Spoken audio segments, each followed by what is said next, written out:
Live. How's everybody doing tonight? My name is Anthony Brian Logan, and you're watching and/or listening to ABL Live. Thank y'all for joining me tonight. You could be almost any... I messed the whole thing up. Hold on. Thank y'all for joining me tonight. You could be almost anywhere in the world, but you're right here with me live on the show, and I appreciate y'all for that. We got a whole lot going on all over the internets, all over mainstream media, social media, everywhere, and I don't know where to start. There we go. I got it right.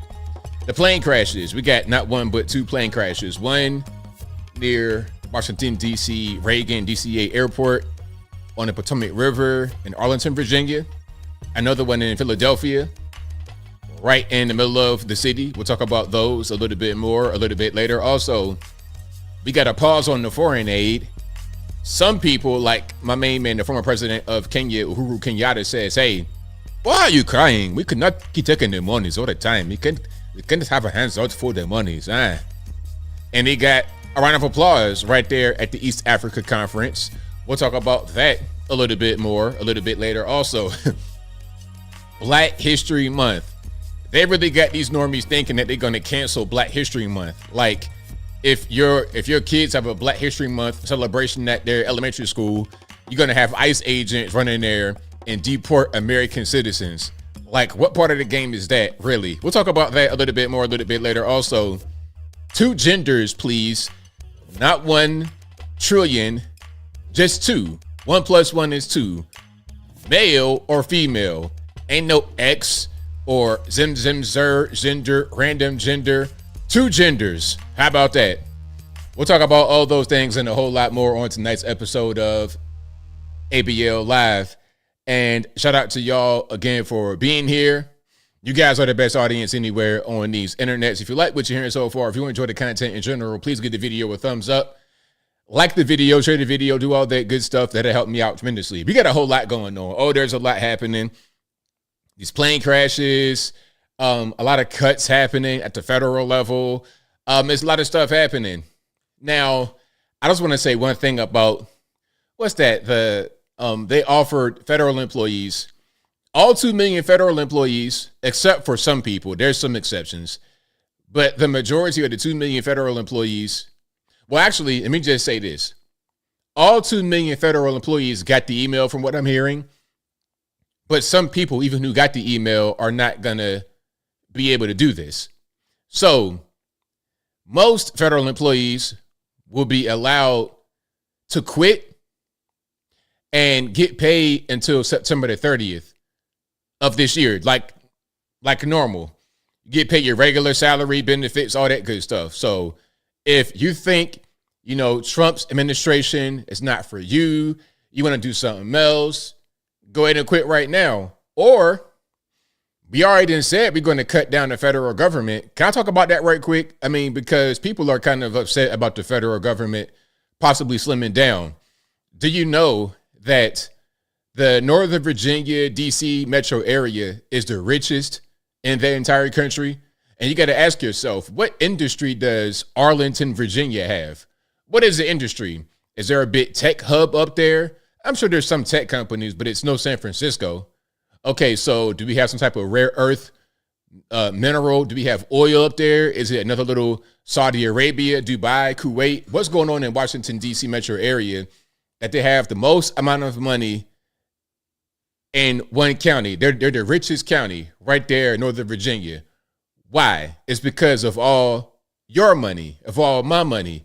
Taxpayer monies go right there to D.C. and emanate outward. That's why there's so much money in a place like Arlington, Silver Spring, Maryland, D.C. itself, even a place like PG, Moco, all of that. That's all federal money. This is why D.C. never votes Republican, ever. Why? Because they know with Republicans come a smaller government, and here we are.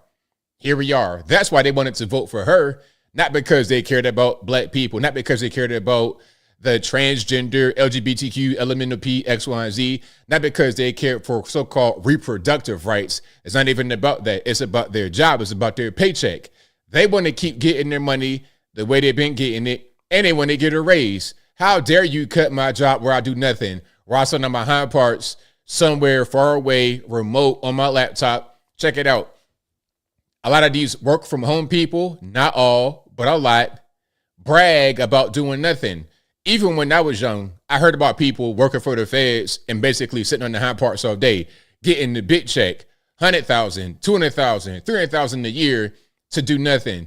Especially some of the senior leadership, quote unquote, they're useless. They're just collecting the check. So I would most certainly say that slimming down the government is a good thing to do. Okay, and Elon is kind of helping out with this. Elon did it famously with Twitter, and things have been working beautifully. Twitter has never been better, and you get paid on there, at least a little bit. But back previously, you couldn't get a blue check without having to go through some kind of crazy back channel and pay a bunch of money, 5 figures, 6 figures for a blue check. Now it's democratized. Everybody has it. The $8 or whatever it costs, it's nothing, and you get paid. With 90% fewer staff, it runs like a charm. It runs like a charm. There's some instances of Twitter not being 100% perfect, but I mean, listen, if it's not going to be 100% perfect in the beginning after you transition, when you cut 90% of the staff, but after a little bit, it works perfect, better than it was before, then obviously you make the right cuts.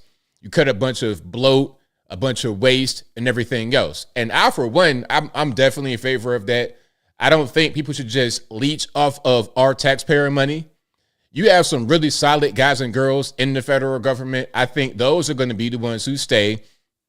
Some say they're going to get hammered with work. I don't think so, because if you got a bunch of these people that sit around and do nothing and collect checks, then all you're doing is cutting fat that has no purpose. You're cutting people that are unproductive. Keep on the productive people, and some of the departments that we got working may not even need to exist to have the government function properly. You know, I'm watching television talking about, oh, you don't know how much we need government. How much do we need government, really? The government shouldn't be involved so much in their everyday walking life. The government should be in the background doing tasks that can really help the nation. Do we need a department of this and a department of that? A department of how to send on my hind parts in Bora Bora while I'm a federal employee doing nothing. You over in Tahiti, putting your feet in the water, okay, getting fed grapes by some, you over there doing that. Meanwhile, you're getting paid $250,000 by the federal government to do what? To go on vacations, to go on cruises, to get tattoos on your hind parts in Thailand. Like, what are we talking about exactly? So I'm definitely in favor of cutting the federal government down to size. I'm not saying that everybody in the world need to get fired. I'm not saying that good employees should be left by the wayside. I'm not saying that essential services should be cut from the budget, and pardon the mic sound. I'm not saying that. All I'm saying is let's just get it down to a size where it makes sense. Simple. It's my taxpayer money. Why can't I advocate for that? I feel like it's a pretty simple thing to do. So yeah, shout out to Trump. Shout out to Elon for getting the size of the government down. Some are not going to like it, but hey, man, that's life. Layoffs and stuff like that happen. I mean, what are you going to do? If a company is losing money and they can't afford to keep their employees, well, we're going to fold and go under, or we're going to cut the staff. What I was told, Dad told me a long time ago when he was a manager at a hardware store called Moore's back in the day. And what he told me was, the biggest expense of any company is a payroll. It's the human beings.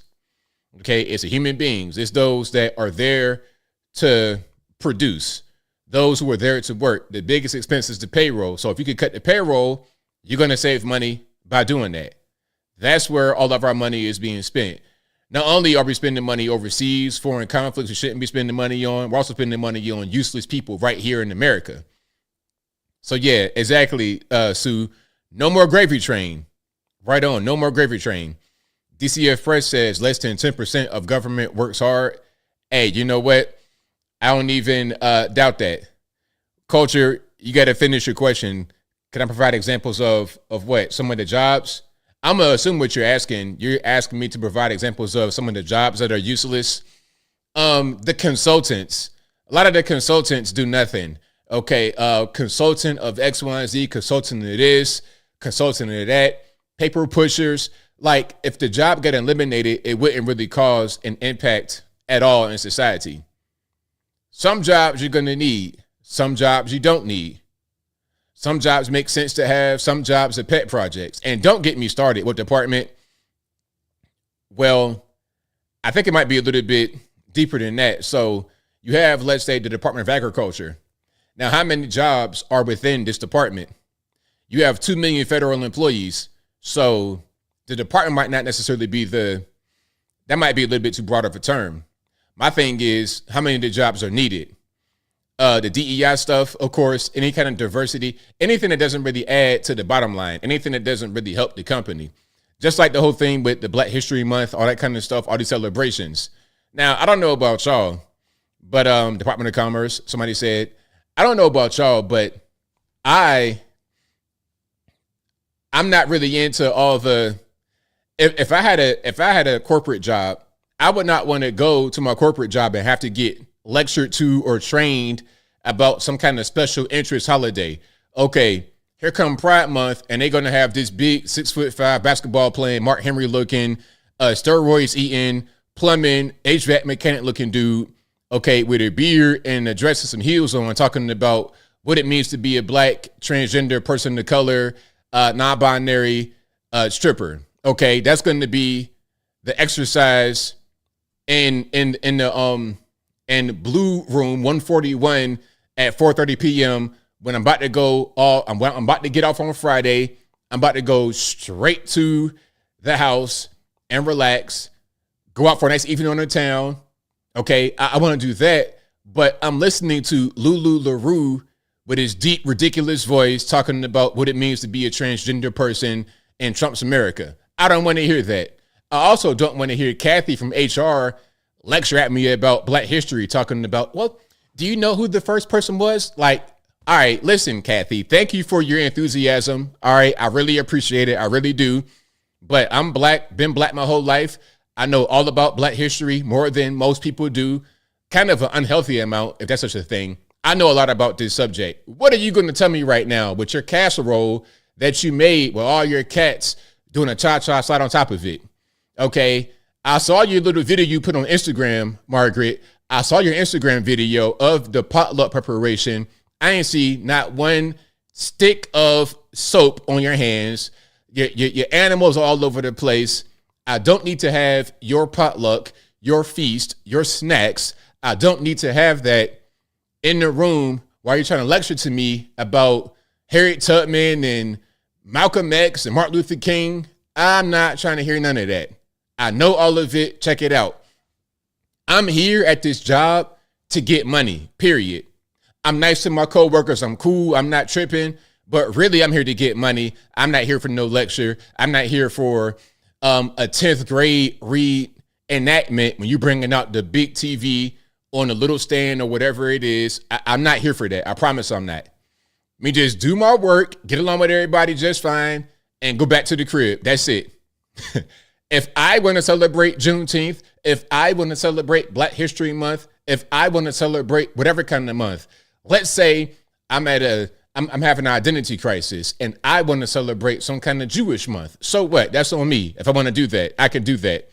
Hey, I'm Black and I've been Black my whole life, but now I identify as Benjamin Netanyahu. I should be able to celebrate whatever I kind of think I want to celebrate on my own. Okay? Are we going to have a bar mitzvah at work? Are we going to jump the broom at work? Are we going to do any of that cultural stuff at work? No. Period. Yeah. Hey, exactly, Peg. I'm not your friend. I just work with you. Yes. That's it. I mean, look, we could be cool. Hey, we could be work colleagues. That's totally fine. But I'm not really trying to do all that extra stuff with you.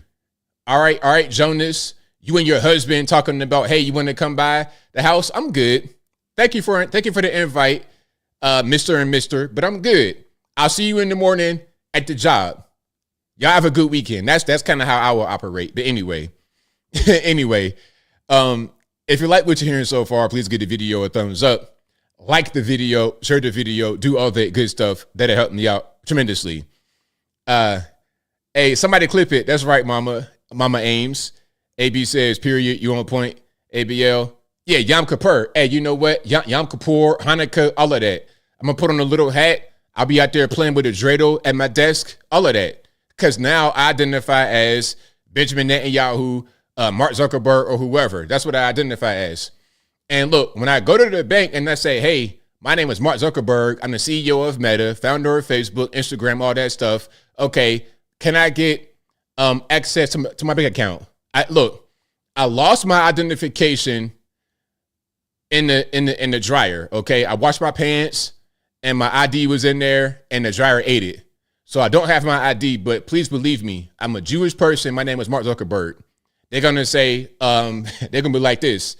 There's some black guy out here trying to steal Mark Zuckerberg's money. Please come arrest him. Then all of a sudden, how I identify my gender pronouns ain't going to matter. Anyway, but yeah, shout out to y'all.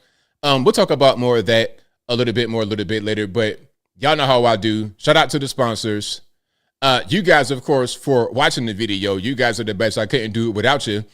And also, shout out to patriotpost.us, your best source of news and information anywhere on these interwebs. Their link will always be in the box, or just go to patriotpost.us in your browser and tell them that ABL sent you. Also, go to ablmerch.com. That is ablmerch.com. We got the hats, t-shirts, stickers, hoodies, mugs, and more right there on the website, ablmerch.com.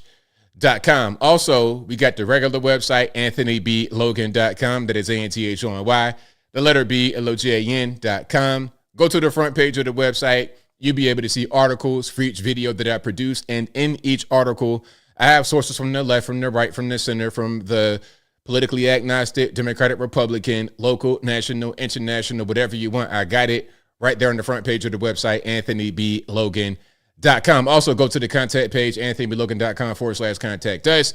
There you'll be able to find my email address, my email address, the UPS box, of course, my social media profiles, my Facebook, Instagram, Twitter, never going to call it X, TikTok. All those links are there on the contact page of the website, anthonyblogan.com/contact us. And as I always say, if you're ever wondering if you are conversing with me or not, just cross-reference the method of communication. My email is very easy to remember, and as always on the website, if you don't remember, it's contact@anthonyblogan.com. Again, contact@anthonyblogan.com. That is CONTACT@ANTHONY, the letter B, LOGAN.com. All that's right there in the description on the website. And like I always say, if you're ever wondering if it's me or not, again, look at how you're being communicated with. Does the email match? And also, what are they talking about? Are they in the YouTube comments promising you diamonds and pearls, things of this nature? I promise that's not me. I'm not going to do that to you. I'm not going to be contacting you first at all, especially not in the comment section, because I don't know who people, I wouldn't know how to get in contact with you. I don't have anybody's email unless you email me. I don't have your information. So don't fall for that stuff. Please, I beg, don't fall for that stuff. Don't fall for that nonsense now. Don't fall for that nonsense now. And speaking about not falling for the nonsense, let's get straight to my man. Let's get straight to my uncle. I'm playing. But let's get to my man, Uhuru Kenyatta. Now, Uhuru Kenyatta is a former president of Kenya. Now, he was speaking at an East African leadership conference, and what he said here just makes sense, because a lot of African nations, unfortunately, in other parts of the world as well, but we're speaking about Africa right now at the Africa conference. But a lot of African nations have their hands out. They got, they got a begging bowl. I was watching this lecture many years ago by a guy by the name of George Ayite, African dude who is an American professor now. You understand? Like, he's African, but he is in America as a professor. I believe in DC at American University. He was talking about the begging bowl that leaks. Okay. A lot of African nations specifically, and other parts of the world as well, but in this case, African, you got a begging bowl and it leaks. So a lot of these nations keep asking for foreign money. Please give us this. Please give us that. But they put the money in the bowl and the bowl leaks. Graft, corruption, poor leadership, bad decision-making. All of that is causing the bowl to leak. So you're going to constantly need more and more and more and more. And at a certain point, it's like, okay, what can we do for ourselves that does not require dependence upon foreign governments.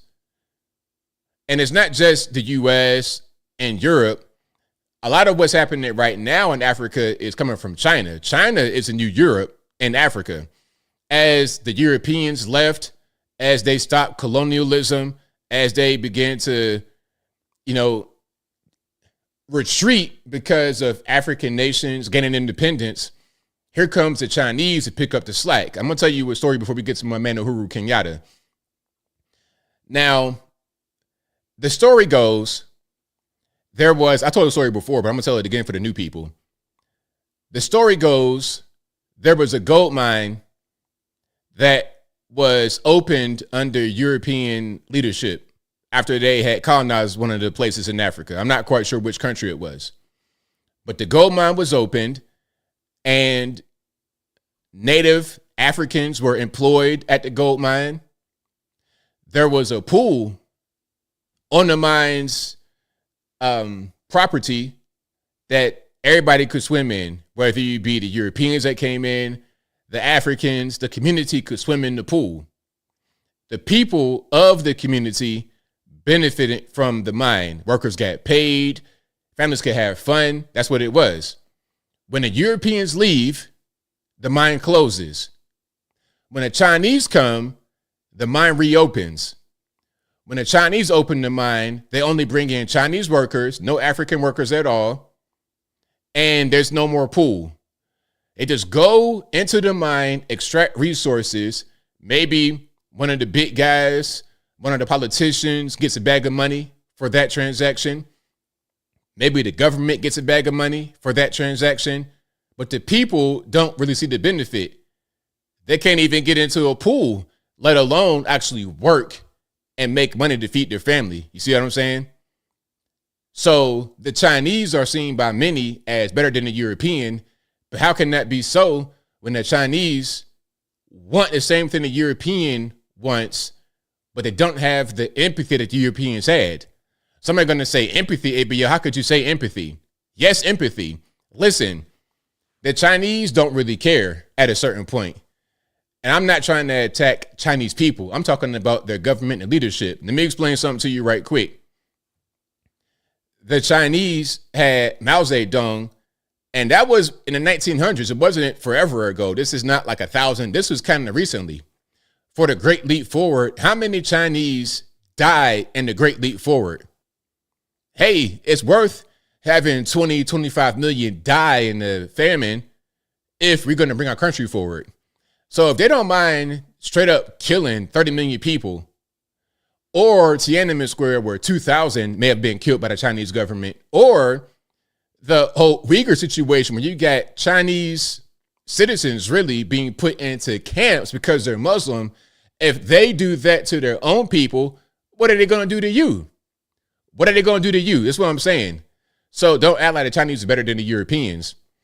And to go back to my man, Uhuru Kenyatta, what he's saying is we need to stop being so reliant upon these foreign people and do more for ourselves, because nobody will care more about you than you.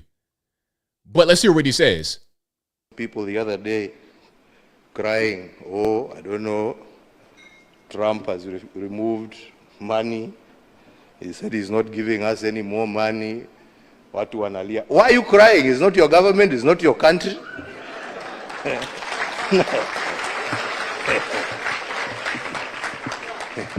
He has no reason to give you anything. I mean, you don't pay taxes in America. He is appealing to his people. Shauri yenu bana. This is a wake-up call for you to say, okay, what are we going to do to help ourselves? Instead of crying, tujiulize, what are we going to do? Haya ametoa hiyo pesa, sasa tutafanya namna gani jameni? What are we going to do? Yeah? To support ourselves. Because nobody is going to continue holding out a hand there to give you. It is time for us to use our resources for the right things. We are the ones who are using them for the wrong things. There we go. So again, shout out to Uhuru Kenyatta. That is the former president of Kenya, dropping straight up knowledge. People are afraid talking about, no more money. Trump's cutting off the money to these foreign nations. We're not going to have any money, but it's like, yo, it's time for you to stop being worried about that and worry about what you could do for yourself, what you could do for your country. How are we going to help ourselves? That should be the primary focus and not what others can do. Because as long as others do things for you, you're going to be subject to whatever kind of rules, regulations that they have. You're not going to be truly free. That's just simple as that. So yeah, shout out to the Europeans, shout out to the Chinese, shout out to the Africans for being able to do for themselves. All right. Now, we got a case in New York City. This right here might be the Daniel Penny effect in a positive way. We got a homeless dude acting a fool, crashing out, trying to attack a woman, and we got somebody that stepped up to help her. Check it out.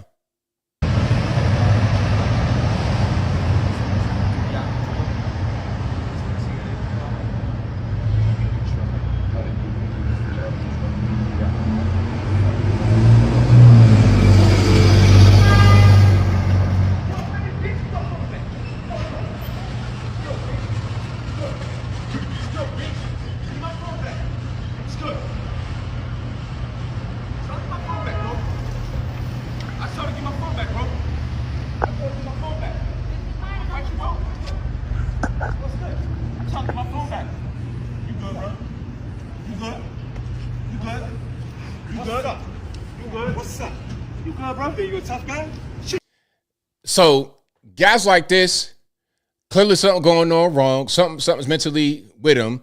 And then some are going to say, well, he wasn't going to do anything. He's just out of his mind. He's just having an episode. These be the guys that do something to you because they're not right. And they might attack you and not even really understand what they're doing because their mind is gone. Guy might be on drugs. Drugs combined with a mental problem that already exists, it just makes it worse. Okay, it just kind of heightens it. It's like throwing gasoline on the fire. And these kind of people will hurt you. They will do something to you. This is the kind of situation you would see on the subway. And that's probably what was happening with Jordan Neely, the guy, the Michael Jackson impersonator. Same situation, same thing. So shout out to the guy for standing up and defending the woman and not having to put hands on the guy. And the woman for not getting attacked. Shout out to her. Shout out to her. Why is it filmed prior? I don't know. People always are filming stuff. You know how they are. People just always got their camera, always got their phone on them. If you got your phone in your hand and you see a disturbance, it don't take nothing just to push the record button. That's probably what's going on. Hold on. My Chin Fat, shout out to your name. My Chin Fat says, there's nothing mentally with him. No dad, no discipline, no homework, no respect. Nah, that ain't that. What I see is somebody that's just crazy. You know, at a certain point, people could just be crazy. And drugs as well. This kind of stuff, I mean, 80%, 90% of the hood has no dads, but people that's going to do stuff like this, they're not going to be doing that to you. That right there is a person that's mentally ill and probably on drugs. And I would assume that drugs are 80%, 90% of the problem, as it is in the entire country. When you see a lot of the homeless people with filth everywhere, whether they be black, white, Puerto Rican, and Kenyan stripe, when you see them like that, that's drugs going on. That is 100% drugs. Oh, they didn't just get down on their luck and have a hard time and it's too expensive to live. They got to find affordable housing. Nah. If you're a homeless person that's kind of got down on your luck and things aren't going well for you, you're not going to be just existing in the patch of filth with garbage everywhere. That's somebody that's high on drugs. Simple as that. Now, shout out to the Patriot Front. Hey, do you guys think the Patriot Front, these white guys that march all over the place, a white identitarian group, do you think they're feds or do you think that they're legitimate? I think they're feds because any kind of white identitarian group, they're going to be on you like white on rice. They're going to know your every move. So how are you going to have a white identitarian group in the USA and the feds are not all over them? They're not infiltrated. They're going to know everything they got going on. Even if these guys are legitimate, the feds, they're going to know everything. They can easily get into your phone. And listen, the feds can do whatever they want with your phone. Your privacy and all of that is a thing of the past. If they got probable cause, even if they don't, they can find out everything they want about you. So you can't really hide. A white identitarian group, forget about it. Again, like Gretchen Whitmer, that whole situation, they tried to say that there were some white identitarian guys trying to kidnap her. Meanwhile, when they bring it to court, 18 of the 20 guys who were involved were either federal agents or federal informants.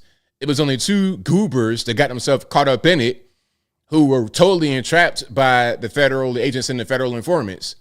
So it was so embarrassing they had to throw the whole case out. It was nothing there because it was all Fed work. Now, these are some of the Patriot Front guys who are being interviewed out there in DC by the monument. Check it out. And let's let it roll. You're the leader of Patriot Front? I'm not gonna talk to your puppet. Now, will you talk to me, though? Where's your mask? Aren't you concerned about disease? What about disease? What about the disease of LARPing? Are you a federal agent? Are you a sheriff's department?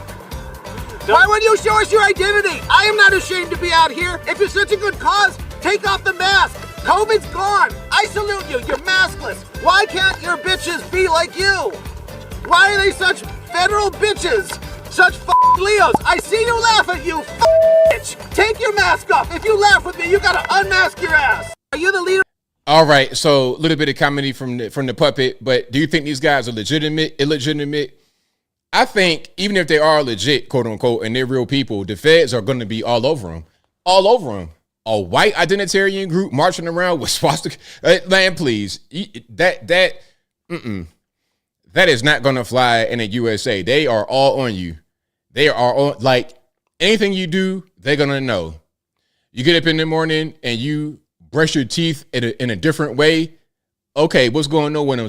Something's up. Something's happening. That's how they're going to do. Look, they got the Chinese spies all over the place. Fang Fang, Yum Yum, all of that. Every other day, I hear a story. Chinese spy here, Chinese spy there. If that's going on with people in government, you think these regular dudes don't have the feds on their back? Come on. All right, now we have a very mature and not unhinged person talking about the rights that they should have in this country. All right, let's watch. And I'm going to try to censor the cussing because it is some cussing because people 2025 cannot speak without using curse words. Do you just think everyone should have food and shelter? Yes. Yes, I fucking... And I am tired of people trying to convince me that that's ridiculous. Okay? I am tired of existing in a world where there are dumpsters full of edible food because someone didn't exchange the imaginary shiny rocks for it. Okay? Every single one of our problems can be traced back to capitalism and some asshole who wanted to make more money by doing less, and oh my God, we have enough. We're just not giving it to people. We will do everything but just give people homes and food. So you think you're supposed to just be given a home and be given food? Like, who's going to make that home for you? Who's going to build the home? How are they going to get paid? You going to pay them? Or the government pays? So what do you do? Where's your accountability? Where's your place in this world? How do you add to society? How are you going to become productive? Are you going to do is be a leech? Are you going to be as a taker? Is that what you're saying you should be? You know how much more productive people would be if they weren't spending every minute of their waking lives worrying about how they're going to survive? You know what we could do to stop all that is to allow people to keep more money in their pocket, stop all the printing and spending, just have basic, regular policy in this country. It worked for a long time, but we started to lean more, Miss Lady, into the socialism and the communism, letting the government do everything for us. The more we get into that, the less productive we are, the more we become a reliant state, a welfare state, and that kind of state does not produce anything of relevance. Innovation, what they say, what's the quote? Necessity is a mother of innovation, something like that. You know, the thing. If you need the threat of starvation and homelessness to contribute to anything, that's a fucking problem, okay? Get out of my comment section. Get out of my comment section. All right. Pronouns non-existent. I'm not gonna be in your comment section. Okay. I'm good. I'm cool. I don't want to be in your comment section. I don't want to have those kind of problems. But yes, you need to work hard. You got to start somewhere. You got to start small and then grow large. You got to start like many of us. You come from the hood first and you build yourself up. You gain skills. You become educated, and then you rise above and you keep going up and up and up. If you have some bad luck, you fall on hard times, you might have to go back to the hood for a little bit. Keep grinding, get yourself back up. This is America. You could do that in America. Other parts of the world, not so much. You born poor into a very low system, caste system or something like that, then you might stay there for the rest of your life. But in America, you could become more than what you were born as. You can build yourself up in a society based on capitalism. Yes, you can. Okay. Other parts of the world is not quite that simple. Very easy. Now, this is funny. This is the whole transformer thing with the genders. So like I said, we got a brand new executive order that says there's only two genders, male, female. That's it. Now, some are going to take this as, oh, Trump's trying to erase us. He don't think that trans people exist. Now, you can exist. You can exist. Ain't nobody saying you can't exist. Nobody's trying to say that, okay, we're going to Thanos snap you and you're going to vanish. Ain't nobody saying that. But what I'm saying is, on your passport, sir, it needs to say male. Ma'am, you're born as an XX, female, woman, girl. Okay, put F on your passport. You didn't all take your twig and berries. You did all kind of stuff in the back, in your hind parts. You did put stuff in your... Okay, whatever you got going on right now, that's fine. But at the end of the day, your chromosomes ain't changed. Hey, ain't no chromosome transplant, update, nothing like that exists in this world. All you're going to do is change cosmetic things. And I don't think you should change some of these cosmetic things. I mean, you're going to chop off your stuff, like your equipment. I don't think that's really a good idea. If you were to give me a call and say, hey, ABL, should I cut off my Johnson? I'd be like, you know what? I can't say, I can't prevent you. I can't stop you from doing it, but I'm going to tell you, it's not a very good idea. That's not a very good idea. You understand what I'm saying? Same thing with the young ladies. You shouldn't be trying to add no appendage down there from your forearm. That's not a very good idea. Okay. And the drugs, the hormones, my. Don't do that. You're going to be hunched over at 25 years old, hunched over. Why's my back not, why does my back hurt? Because your spine didn't fuse properly because you put yourself on puberty blockers at 12 years old. Maybe when you try to play God and you don't even know what you're doing, you're just kind of experimenting on people like they're gerbils or lab rats. When you do stuff like that, you might get undesirable results. Just maybe. You want to do gene therapy, gene editing, gene modification. You don't really know how these genes, how these genetics, how your system, how your body's computer works with itself. You don't know how all these systems truly work. You don't know. You're just trying stuff out. And I don't know about y'all, but I don't want to be nobody's guinea pig. And I don't think it's right to have 12-year-olds be guinea pigs, which is why Trump banned sex changes for minors. Like that had to be a thing we had to really make an executive order for. It should just be law. How is it legal to give a minor a sex change? Like, what part of the game is that? Minors cannot consent to sex, but they can consent to a sex change, and puberty blockers and hormone blockers and this and that and the third make it make sense. Now, here's a transformer. And some of y'all nasty boys, I know, hey, some of y'all some of y'all men have been in his DMs. This is a man, okay? That is a man. Some of y'all like the way this man looks, but at the end of the day, that's a man. Personally, I'm good. I'm a heterosexual. I'm good on that. I like women, actual women, real women, XX chromosome women, verifiably women. I don't like this big basketball playing, plumbing, roofing, brick mason, asphalt laying, hands. I don't like the XY stuff. I don't like the extra package. I'm good on that. But this guy had to get a new passport. And on the previous passport, it had X for the gender marker rather than male for male, and rather than M for male or F for female, he had X. Wakanda forever. He had that on his passport. But because of Trump's executive order, now he's got to put male on there because he's a man. In case you're wondering what it's like being transgender under this new administration, I just got my new passport in the mail and they changed the gender to male because of Donald Trump. In case y'all want proof, there's my picture, very cunty. And yeah, there's that big ugly M. Yeah. Yeah, it's a big ugly M because you're a man. You are a male. You are a boy. You're a dude. That's what you are. It is what it is, man. Whatever kind of way you want to address, that's fine. But look, at the end of the day, you're a male. And the whole thing with two genders is deeper than that because, okay, it's one thing to have it on your passport, but all right, now but you got to go to the penitentiary. Where are we going? It says right there in your documentation that you're a male, so you're going to the men's prison. That's what we're going to do. You're going to the men's prison. Hey, you're talking about some, oh, well, I'm going to be a sitting duck in the prison. They're going to abuse me. Bro, nobody told you to do all that stuff to your body. You did it to yourself. You made yourself a target and then you want to commit crime. That's your fault.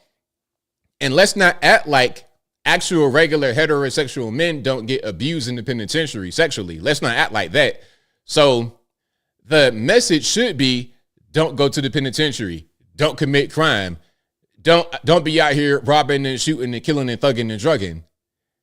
That should be the message rather than saying, oh, I'm a girl, but I'm really a man. Don't send me to prison. Nobody cares, sir. Nobody cares. All right. Now there's more from this person. I didn't see this video. I just want to see an update. Also, some people claiming that I'm lying about my passport situation because there's no way that they could enforce it this fast into the presidency. Y'all claim to be good old diehard American patriots, but you don't even know how the systems here work. You're not that smart. Let me try to make it as simple as possible. On January 20th, this executive order was signed. In the fine print, it says that it will affect passports. So then I booked an appointment at my nearest passport agency for as soon as I could get in on January 20th. So you booked it January 23rd, and that's when the policy went into effect. So you were impacted by it. Now it's going to say M on your passport. Congratulations. Congratulations. All right, sir, you have achieved common sense on your passport. Congratulations. And this individual right here, another mental, the problem with a lot of these people, the problem and the unifying factor is mental illness. Period, point blank. It's mental illness. All these people have a problem upstairs. If you're born a man and you think you're a woman and vice versa, something's wrong. Something is wrong. Back in the day, we used to be able to identify that appropriately and try to figure out a way to fix it. But now we buy into the delusion. If you don't call somebody by the preferred pronouns, you're a bad person. So I like Trump trying to roll all that stuff back. Okay. No more pronouns in your email signature. No more 1,000 genders. No more woke DEI stuff. All that extra stuff. Let's let it go. Let's watch. Hey, y'all. It's me again. I can't get a passport right now. And little fun fact for you, in case you didn't know either. For people with gender markers that do not match their appearance, or the gender marker X that are trying to go through United States borders right now, they're being stopped and they're being detained. Hey, can you guys do me a favor and research this funny little thing called V-coding? Y'all, I don't know what I'm gonna do. And I gotta go to work like nothing's happening right now.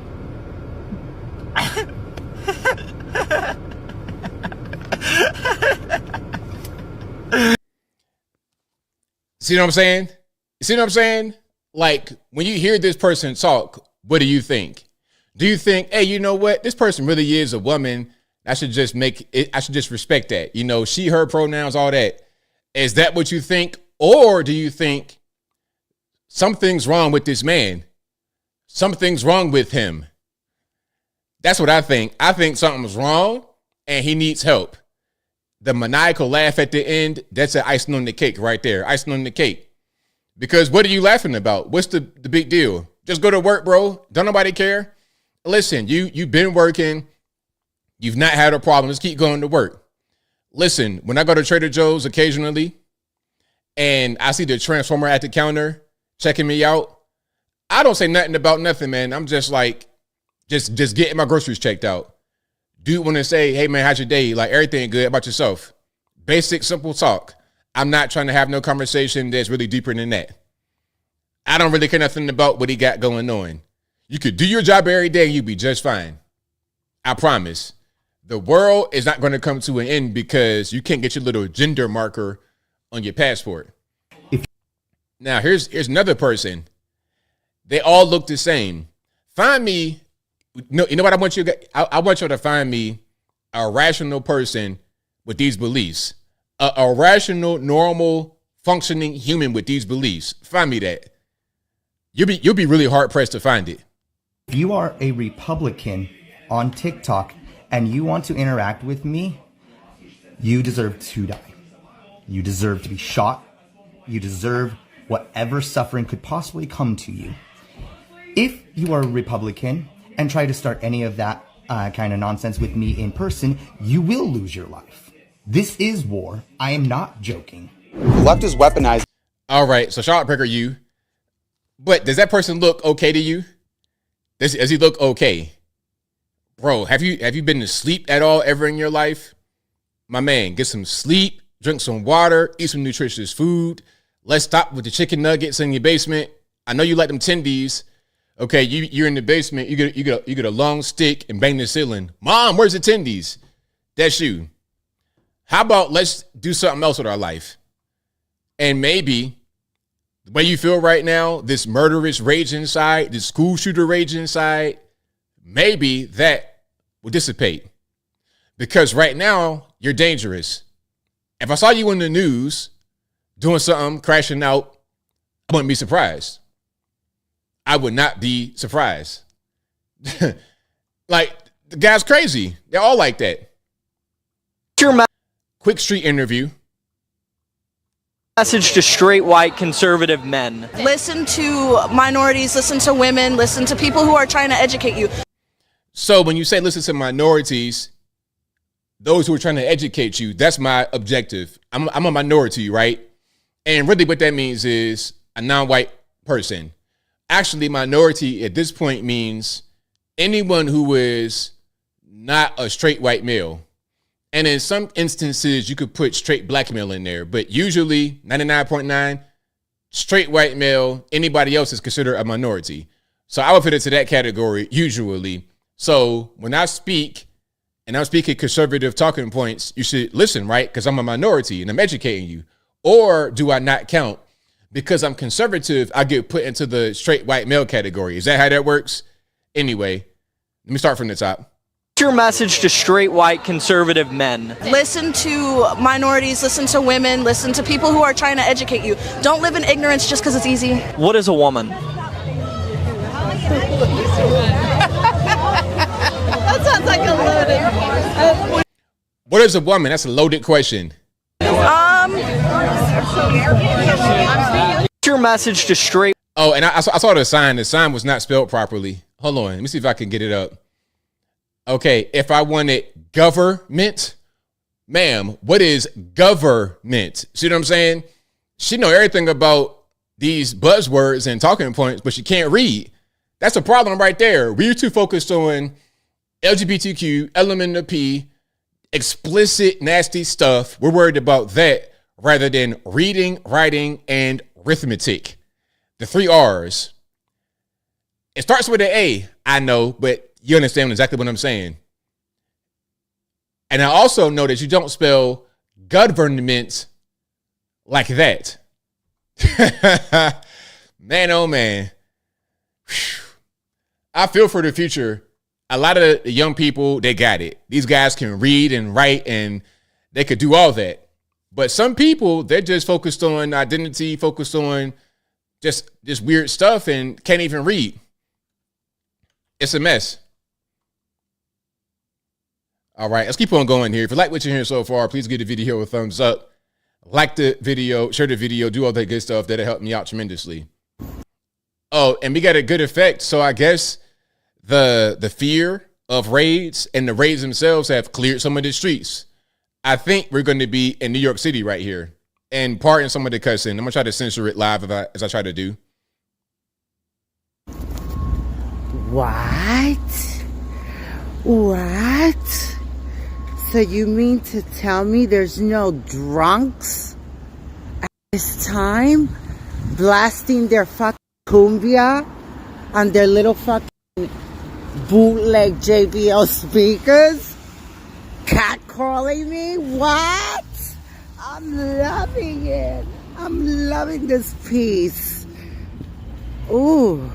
Hey, I love it too. So we clean the streets up. Look, we're like a week and some change into Trump's presidency. Look how quickly things can change. Look how quickly things can change. One election, one administration, boom. Just like that, the streets are clear. Just like that. ABL, who's going to plant the crops? Man, people that are in the fields, been here, that's not who came in through the border under Biden. You get everybody that came through under Biden, not the people that need to be here. And then again, I say, if anybody says that, well, what was the argument against ending slavery? It was the same argument. It was the same argument. If somebody says, okay, if you want mass deportation, who's going to pick the crops? Who's going to make the beds and whatnot? If that's the argument, it was the same reason for wanting to keep slavery. Hey, if we end slavery, who's picking the cotton? Who's picking the crops? Who's raising the kids? Who's doing this, that, and the third? It was the same exact argument. So if you are a proponent of ending slavery, then why are you also a proponent of the migrants coming over, quote unquote, and doing a bunch of these low paid jobs? Because that's ultimately what it boils down to, is just low pay. Even the H-1Bs is just lower pay. Americans don't want to work. Americans don't want to work for $0 poverty wages while you have nowhere to live. While the migrants come in, they work for those poverty wages, but they also get subsidized by the government. Americans, you on government assistance, food stamps. Once you start working, that goes away. But the migrants, they get all kind of stuff. The magic cards that never run out. You can have one person getting that, the rest of the household working, doing whatever they want to do. It's a mess. And they're not even here legally. Imagine if you or I try to go to their country and do that. Being there illegally, first of all, and then saying, you know what? All right, I'm going to work at this job, but I also want to get paid from you guys. I don't want to have no driver's license. I don't want to have to do anything that Americans do. I don't want to do what Americans have to do in their country to abide by the laws. And I want you to pay me to go work. That's what's happening right now. Anyway, let's keep on rocking and rolling. Now, let's go back to the whole thing with Black History Month. Oh, my goodness. Now, listen, I want you guys to let me know, do you want any of these holidays to be celebrated at the workplace? Because that's what it boils down to. Matter of fact, hold on. Let me get you a better view of that picture. Do you want any of these days to be celebrated at the workplace? All right, hold on. So we have Martin Luther King Jr. birthday, Black History Month, Women's History Month, Holocaust Day, Days of Remembrance, Asian American Pacific Islander Heritage Month, Pride Month, Juneteenth, Women's Equality Day, National Hispanic Heritage Month, National Disability Employment Awareness Month, National American Indian Heritage Month. Do you want any of those days to be celebrated at work? Is that what you want? Do you look forward to that when you were a little kid thinking about, okay, I'm going to be X, Y, and Z when I grow up. I'm going to do this. I'm going to do that. When you graduate college, you go out there in the job market and you're trying to find something. Did you think, you know what? I want them to really celebrate National Hispanic Heritage Month. I want them to really kind of dig deeper into Disability Employment Awareness Month. I want to go to a training seminar. I want to respond to emails. I want to have Kathy from HR give me a lesson about Booker T. Washington that I have been knowing since I've been 5 years old. I want that message to happen, okay?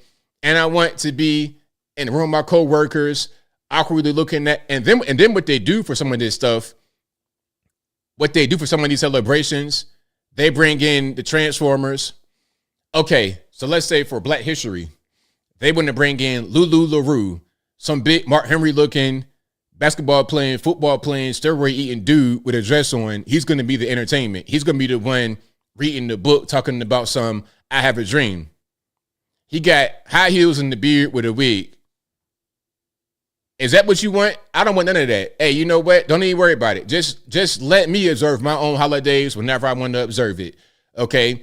If I'm Jewish, if I'm Christian, if I'm Muslim, let me do my own thing in my own time. I come here to work, and that's really it. I could be cordial with my coworkers and whatnot, but really, all of this right here, I'm good. I am good.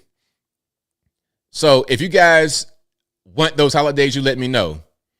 But look, so the media are so funny. Again, I read all these holidays. These holidays are no longer going to be celebrated at the Defense Intelligence Agency. So they're not going to have workplace things.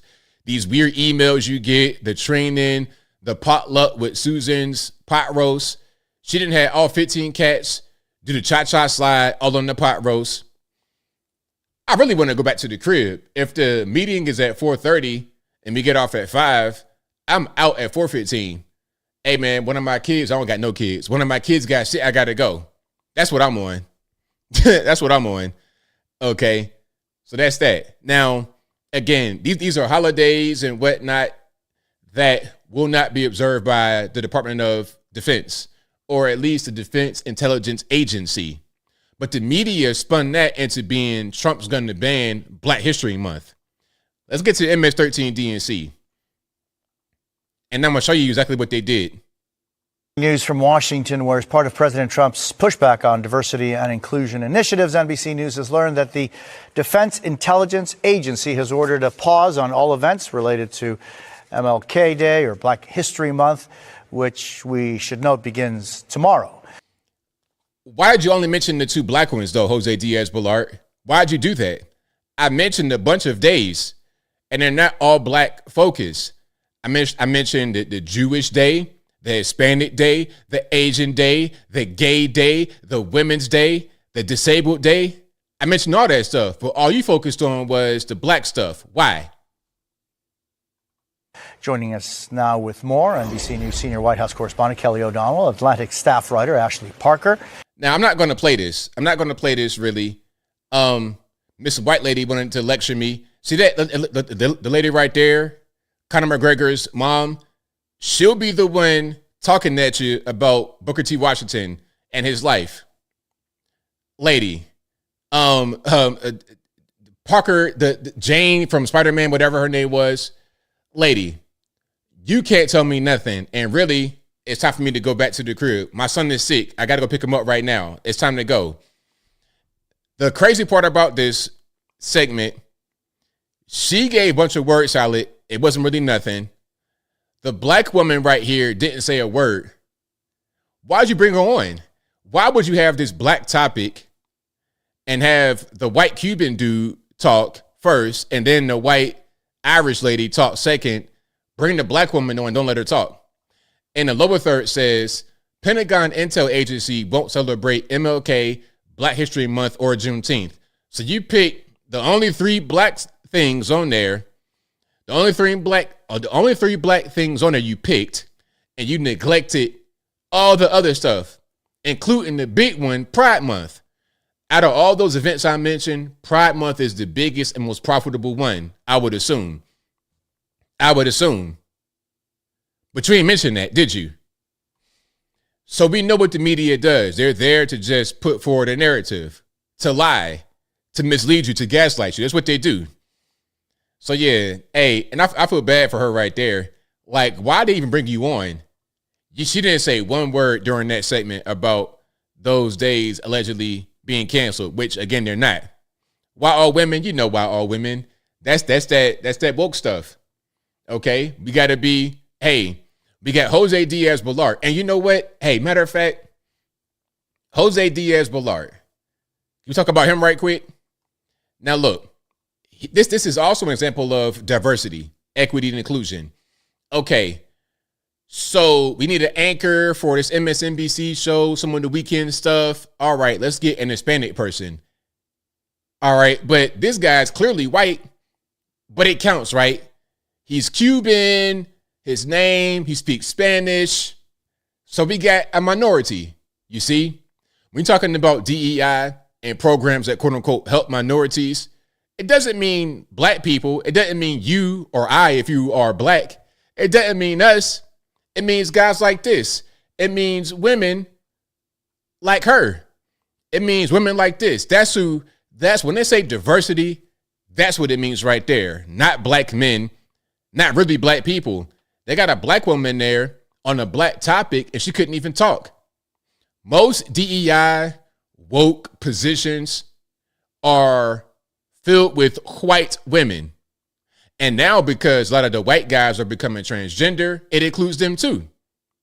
Haven't we seen the swimming with Leah Thomas?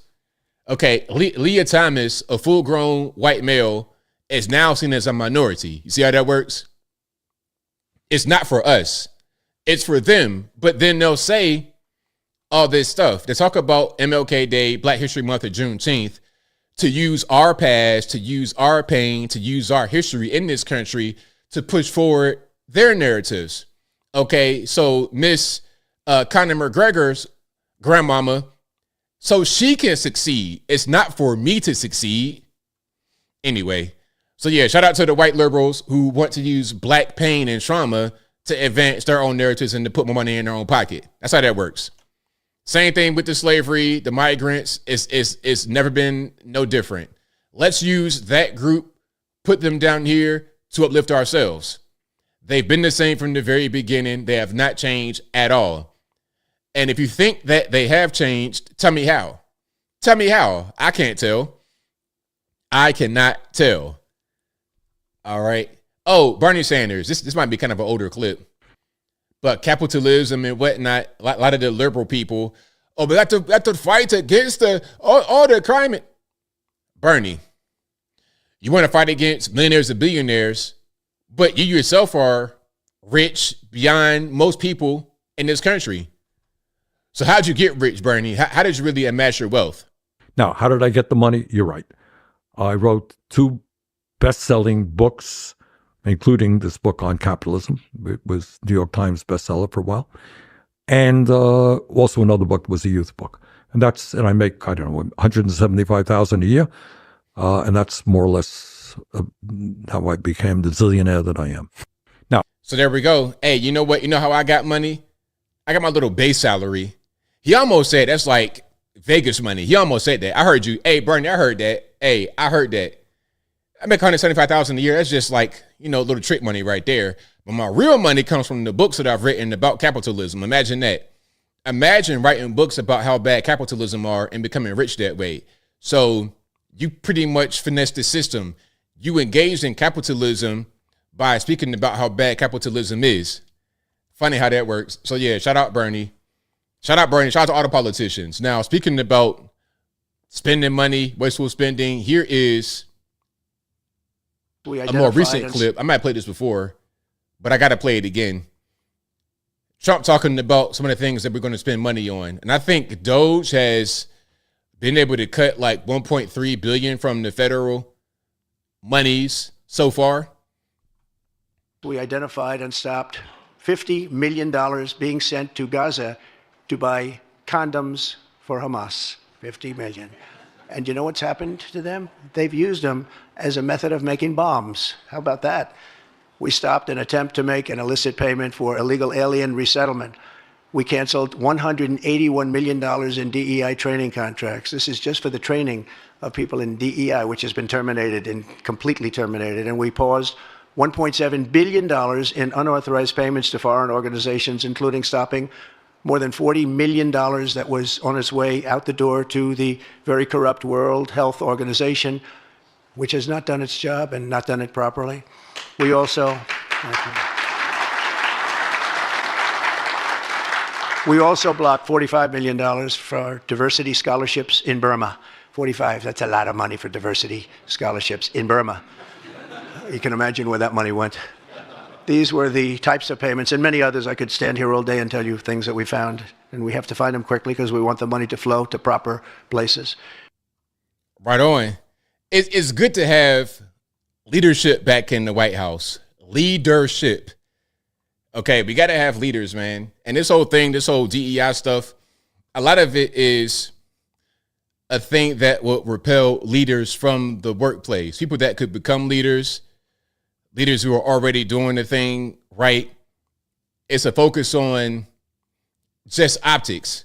Same thing like LA County, prime example. Okay, where are the leaders there? Where are the leaders? When you don't have true leaders and you have people playing leaders, people trying to pretend like they know what's going on, it's going to come a time where you're going to be tested. And if you're not prepared, because you're not a leader, you don't have those qualities, you're going to fail the test. And when you fail tests as a leader, people could die as a result. We've seen these plane crashes, or at least the one plane crash. We've seen quite a few things. The LA wildfires, it's countless stories of people in power, people in office, people in leadership roles not being able to truly be leaders. That's a problem. Now, here's an old clip of Mr. Barack Obama. Okay, I'm not quite sure when this was. Oh, 2007. There we go. So this is pretty old. This is way back in the day. This is before he became the president, of course, like right before, during the campaign trail.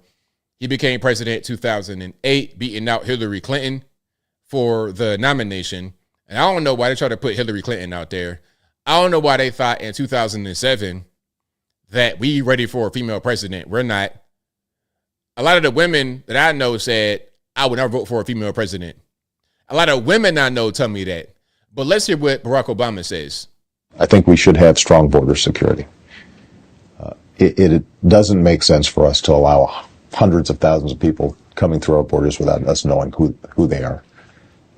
Oftentimes in very hazardous situations and unmonitored situations that could do us long-term damage. I think we should have a serious employer verification system where employers, when they hire somebody, find out what their work status is. Are they able to work here legally? Right now, what employers will say is, well, we check their Social Security card. That's the best we can do. So we've got to set up a tamper-proof system and then hold employers accountable. You pay a fine, you learn English, you stay out of trouble, you've got a job, you go to the back of the line so that those who came here legally, that backlog is cleared before you have opportunities for citizenship. That is a reasonable approach. So what happened? Like, what happened to this guy? What happened to this guy? I don't really understand. Like, what changed? What was the moment that said, you know what? The things that I said on the campaign trail before I became the president, I'm kind of going to go back on that. Just like the whole thing with, what was that? The whole thing with gay marriage. Said he didn't want to do that, but then he became the first LGBT president. Allegedly. Allegedly, he became the first LGBT president, but in policy, he most certainly was. See, one thing I like is when someone running for office, regardless of what it is, it could be dog catcher or president. What I like is when somebody says, I'm going to do X, Y, and Z, then they do it. I like those who follow up on their promises, man of their word. Be a man of your word. Don't bait and switch, promise one thing and then do something else. I don't like that. I do not like that. All right, and shout out to our brand new White House press secretary. Shout out to her. Hey, she's great. It's really refreshing. Corinne Jean-Pierre, Jen Psaki could never. January 27th, 2025, ICE Chicago arrested a citizen of Guatemala who has been convicted of solicitation to meet a child, disturbing, and sentenced to 24 months probation. On January 28th, 2025, ICE Atlanta arrested a citizen of South Korea who has been convicted of 9 counts of possession or control of material depicting minors in sexually explicit conduct. On January 28th, ICE New York arrested a Mexican national previously charged by the state of New York for attempted murder and possession of a weapon and assault. And on January 28th, ICE Philly arrested a citizen of Mexico who has been convicted of possession of child pornography. Our message is simple. If you are a criminal, illegal alien, you will be arrested and deported. On January 27th. Right on. So again, shout out to our brand new White House press secretary. What's her name again? I don't want to say the wrong thing. Caroline Levitt. Yeah, Caroline Levitt. Shout out to Miss Levitt. 27 years old, the youngest White House press secretary ever. So shout out to her. Very, very good. Now, compare and contrast what she just said to what the mayor of Minneapolis says. Jacob Fry. This dude, I don't know, man. I don't know what kind of men that these guys are. You're Jacob Fry, your Trudeau's, your Gavin Newsom. If there was a word you could use to describe these men, what would it be? I want to speak directly to... And of course you have Ilhan Omar right behind him. People who are undocumented. We love you. We care about you. In the city of Minneapolis, we will stand up for you, and we will do anything in our power to help. Because you're not an alien in our city, you're a neighbor. Now, in Minneapolis, we have what is called a separation ordinance. And that separation ordinance states clearly that our city officials, our police officers and beyond, will not be gathering information showing who is and who is not documented. We do not ask the question with regard to immigration status, and because we haven't asked the question, we don't have any data to show documentation status in our city.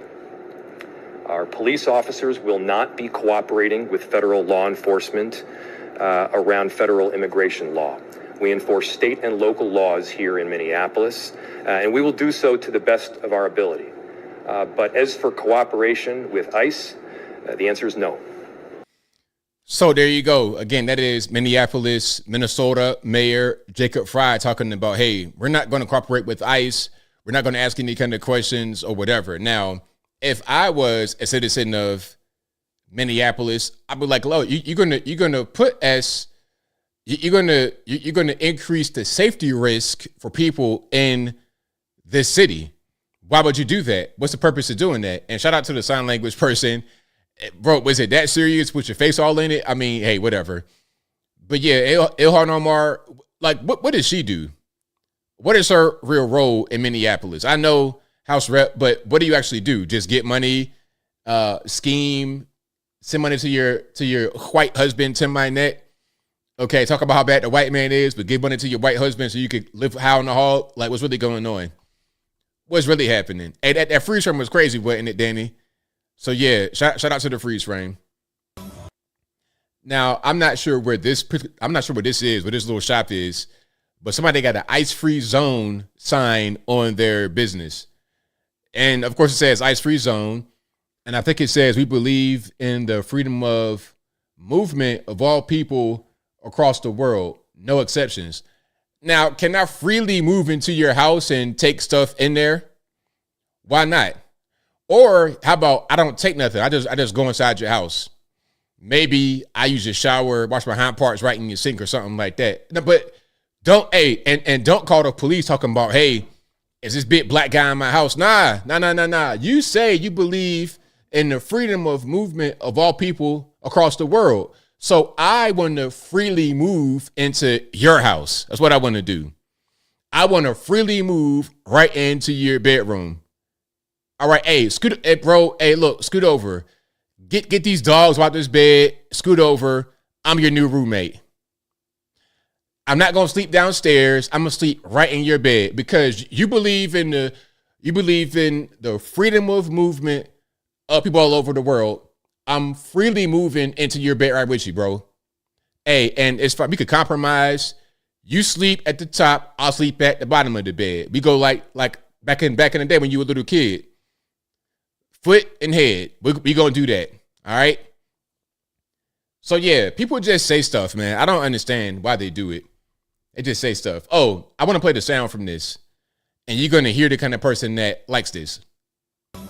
Lush is really that girl. You see what they put on the sign? Period. Period. Lush is really that girl. You see what they put on the sign? Period.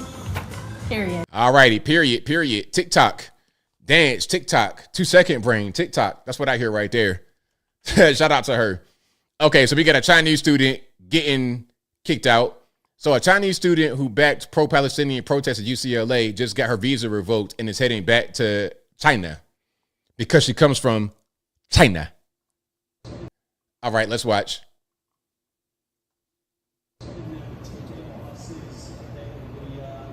Right, the little mask and all that stuff. Hey, Fang, you gotta go back. You have to go back. You have to go back. All right, so shout out to her. Hey, man, I love seeing the deportations happen. Like I said, can we get a live PD situation? That's what I want to see. All right. And here's something else I wanted to show. The kids in the classroom get to do whatever they want to do. High school, can I ask a question for you guys, parents, teachers, anybody? Okay. Are kids allowed to have their cell phones in the class? When I was a kid, I don't think cell phones were out. I think they were just coming out. They might have been just coming out. I got my first cell phone when I was 18. These kids now got cell phones when they're 5 years old. I can't relate. But I know you couldn't have any type of device like that. No kind of video games. We had like gaming systems, but we had like the first Game Boy and stuff like this. We can't have that in class. A Walkman. Our thing was having Walkmans, a CD Walkman or a cassette player. We could not have that in class. How about the cell phones? Can you have those in class? Let me see. Nope. You had pagers in the 80s, in the 90s in class. Would it beep and you go out and answer it or respond to the code? Okay, but look, UCLA, you got kids vaping in class. Reservation wage was $600 per week. That's what she decided. I don't think that people need want to breathe for them. So what? I don't think that people need want to Suck breathe. my dick. What did you say? See, now, okay, all right. See, that right there would get you tossed out right on your head. Ain't gonna be no conversations, all that kind of stuff. Like this behavior right here. Man, please. All right. You're going to go to the office. And if you don't want to go, you want to be, beating your chest, tough guy. They're going to get the football coach to come in there. They're going to get the basketball coach to come in there and dump you upside down. I done seen that happen. They will dump you upside down. Hey, our PE coach come in there. His neck about big as a tire on the F-150. I'm talking about he's all head and shoulders, no neck. You understand what I'm saying? He gonna come in there and you're gonna stop the nonsense, or you're gonna get tossed upside down on top of your head like a pogo stick. Boing. But yeah, that's what's happening right now. Kids are totally crazy. And my thing is, yo, you're at UCLA doing that. You're spending how much money doing that? You're an idiot. You should get expelled for doing something like that with no refunds. All right, let's go back to another mayor. This is Brandon Johnson, Chicago, Mr. Panic Attack himself. Panic attack in the flesh. Now, he's talking about Trump's administration, calling it raggedy, all this, that, and the third. All right, let's watch. Again, this is Chicago mayor, the Mohawk mayor, the anxiety mayor, Brandon Johnson. Check it out. Here's what I'm getting at. This oversight committee, of all the things that they want to have sight over, they should look at the White House right now. That White House is being ran in one of the most raggedy forms of government that I've ever seen. If anybody is questioning whether or not what our country would look like had the Confederacy won, there should be no question now. They want us to be afraid. Do not be afraid, Chicago. Whether it's an invitation or a subpoena, I'm always going to stand up for the interests of working people. And I will not be intimidated by some weak individual who won't stand up to an individual who believes he's a supreme being right now. You're worried about Chicago? Look in your front yard. We have a president right now who is obfuscating his responsibilities that should be very clear based upon the Constitution. He is rejecting the Constitution of the United States of America.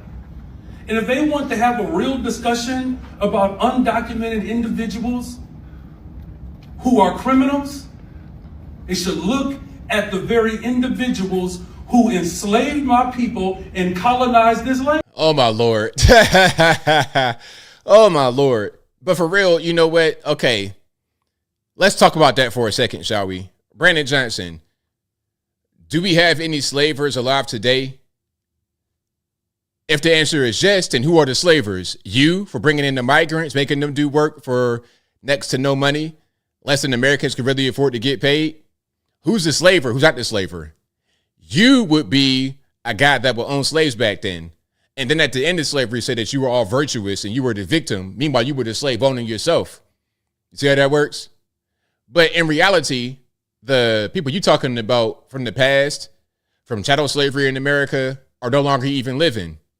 They're no longer even living. The majority of the white folks who were here in this country came after slavery. So, and again, they're no longer living. So who are you really blaming? And then we talking about slavery. It's not just one-sided. The white man didn't come on the ship and just invade Africa and steal people. No, it was your ancestors, my ancestors, that sold us, that went into villages that were kind of far away, whatever, raided the villages, took us. Rather than killing us, we got put in the castle for the white man to pull up, load us in the castle, and in return, they got hand mirrors, umbrellas, pepper, salt, stuff like that. Your people sold you for trinkets. That's the truth. So if you're going to start blaming people and start pointing the finger, well, have a little bit of accountability there, Brandon Johnson. Have some accountability for your own ancestors and what they did to you. But again, all that kind of stuff don't even really matter. Check it out. We could play the blame game all day. We could do that all day long if you want to do that. Does it matter? I'm here. I'm in America. Everybody wants to be here. My ancestors are responsible for me being where I am today, being in the best position of anybody in this world as an American citizen. I'm going to take advantage of it. I'm not going to cry about the past. I ain't going to be wallowing in my misery. I'm going to take advantage of it. I'm going to have a good time and I'm going to enjoy myself. It's simple. I'm going to give back to this nation positive things that it gave to me. And I want the next generation to be able to take what I gave and what all of us have gave and build on that, rather than wallowing in my misery and not being able to let go of the past. So whether it's an invitation or a subpoena, the people of Chicago will not be intimidated or threatened by any individual who is unwilling to look in their own front yard of where the real threat to our democracy lies. Thank you all very much. Word salad. You thought, hey, man, I killed it right there. I did it to him. Word salad at best, sir. Word salad at best. Brandon Johnson, the guy is incompetent, if you ask me. Incompetent. Totally incompetent. All right. Idris Elba. I've not seen Idris Elba do much in the terms of politics. You guys know who that is. He's an actor, been on everything. I first saw Idris Elba on The Wire back in the day, and then he's been doing everything. I just seen this guy. One of my favorite movies that he was in was based on the Luther series that he was in UK. It's on Netflix right now. I'm not sure what it's called, but the Luther movie with Idris in it, great. He's a great actor, very talented. I'm a big fan of Idris Elba on the big screen, small screen, or whatever. But here he is talking about politics, talking about trying to ban certain knives in UK because of all the knife crime. So, hey, let's take the point off of knives, at least a point at the very tip. But you're still going to have the serrated edge or the sharp edge. So rather than having a knife, you got a cleaver. All right, let's watch. The truth is that kitchen knives are perhaps 25% of the knives used in most of the terrible crimes. That's one of the stats in the films. And those kitchen knives are usually a domestic situation. Okay. So kitchen knives, of course, it's very difficult. They're domestic knife. I do think there is areas of innovation that we can do with kitchen knives. I hate to say it, not all kitchen knives need to have a point on them. That sounds like a crazy thing to say, but actually it would reduce. You know, you can still cut your food without the point on the knife, which is... Okay, so you're saying that not all knives need to have a point. So what would the knife look like? Would it look like, hold on, let me show you what it might look like. Like a cleaver, basically, right? I'm thinking about a cleaver where it's a knife, but there is a point on it, but it's not a point at the top. Because, okay, how else can you have a knife with no point? It needs to be sharp because you got to cut things. So you're going to have a cleaver, so I can cleave you to death, but I can't stab you to death. But if I cut you with this, I can still stab you. I don't understand. It's just kind of weird. It's like, what are we saying exactly? A knife with no point? So a knife that's not a knife? An innovative way to sort of look at it. And in a country in crisis, I'm sorry, but yeah, let's look at that. But the truth is, all knives, you know, the loophole on the heritage knives allows the sale of ninja swords to be sold. So while, you know, you've got your granddad's sword on there and you want that, that's fine, of course, but it is leaving a loophole for someone to carry a ninja sword. So let's ban them all. And if you have one of those knives, get a license for it. Simple as that. And I think it's a small contribution to society if you say, all right, I'm going to back that. I'll get a license for my granddad's sword because it is leaving, you know, these kids vulnerable. Okay, so there we go. So somebody said they have round knives. So wouldn't that be a round knife right there? But I could still slice and dice you with that. I could still give you $1.50 right on the side of your face with that. Anything, a razor blade, a cleaver, a knife with an edge on it, anything, any kind of sharp instrument can be used as a weapon. So it's just kind of weird to even say something like that. At the end of the day, what can you really do about knife crime? I mean, maybe some of the offenders just lock them up and keep them locked up. Have enhanced penalties for some of these crimes that they commit. I don't know what you're going to do. A ninja sword, I guess, like a long, like a sword, like one of them. I suppose. I don't know. I really, if you ask me that question, I can only guess. Your guess is as good as mine. I guess he means a knife with a sheath that can be, you know, retracted or extended.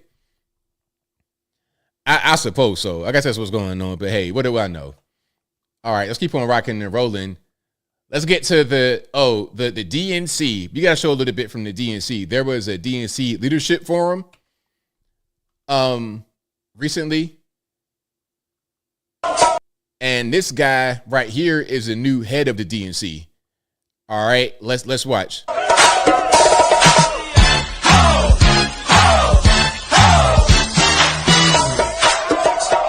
So yes, a guy, the head of the DNC doing TikTok dances. My thing is, okay, I understand trying to reach out to the youth, to the young generation, to the TikTokers. I get it, but can we be a little bit more charismatic? Like, if you're not that kind of person, this is just kind of cringe to me. But again, this guy right here is the brand new head of the Democratic National Committee. Okay, and his name is Ken Martin.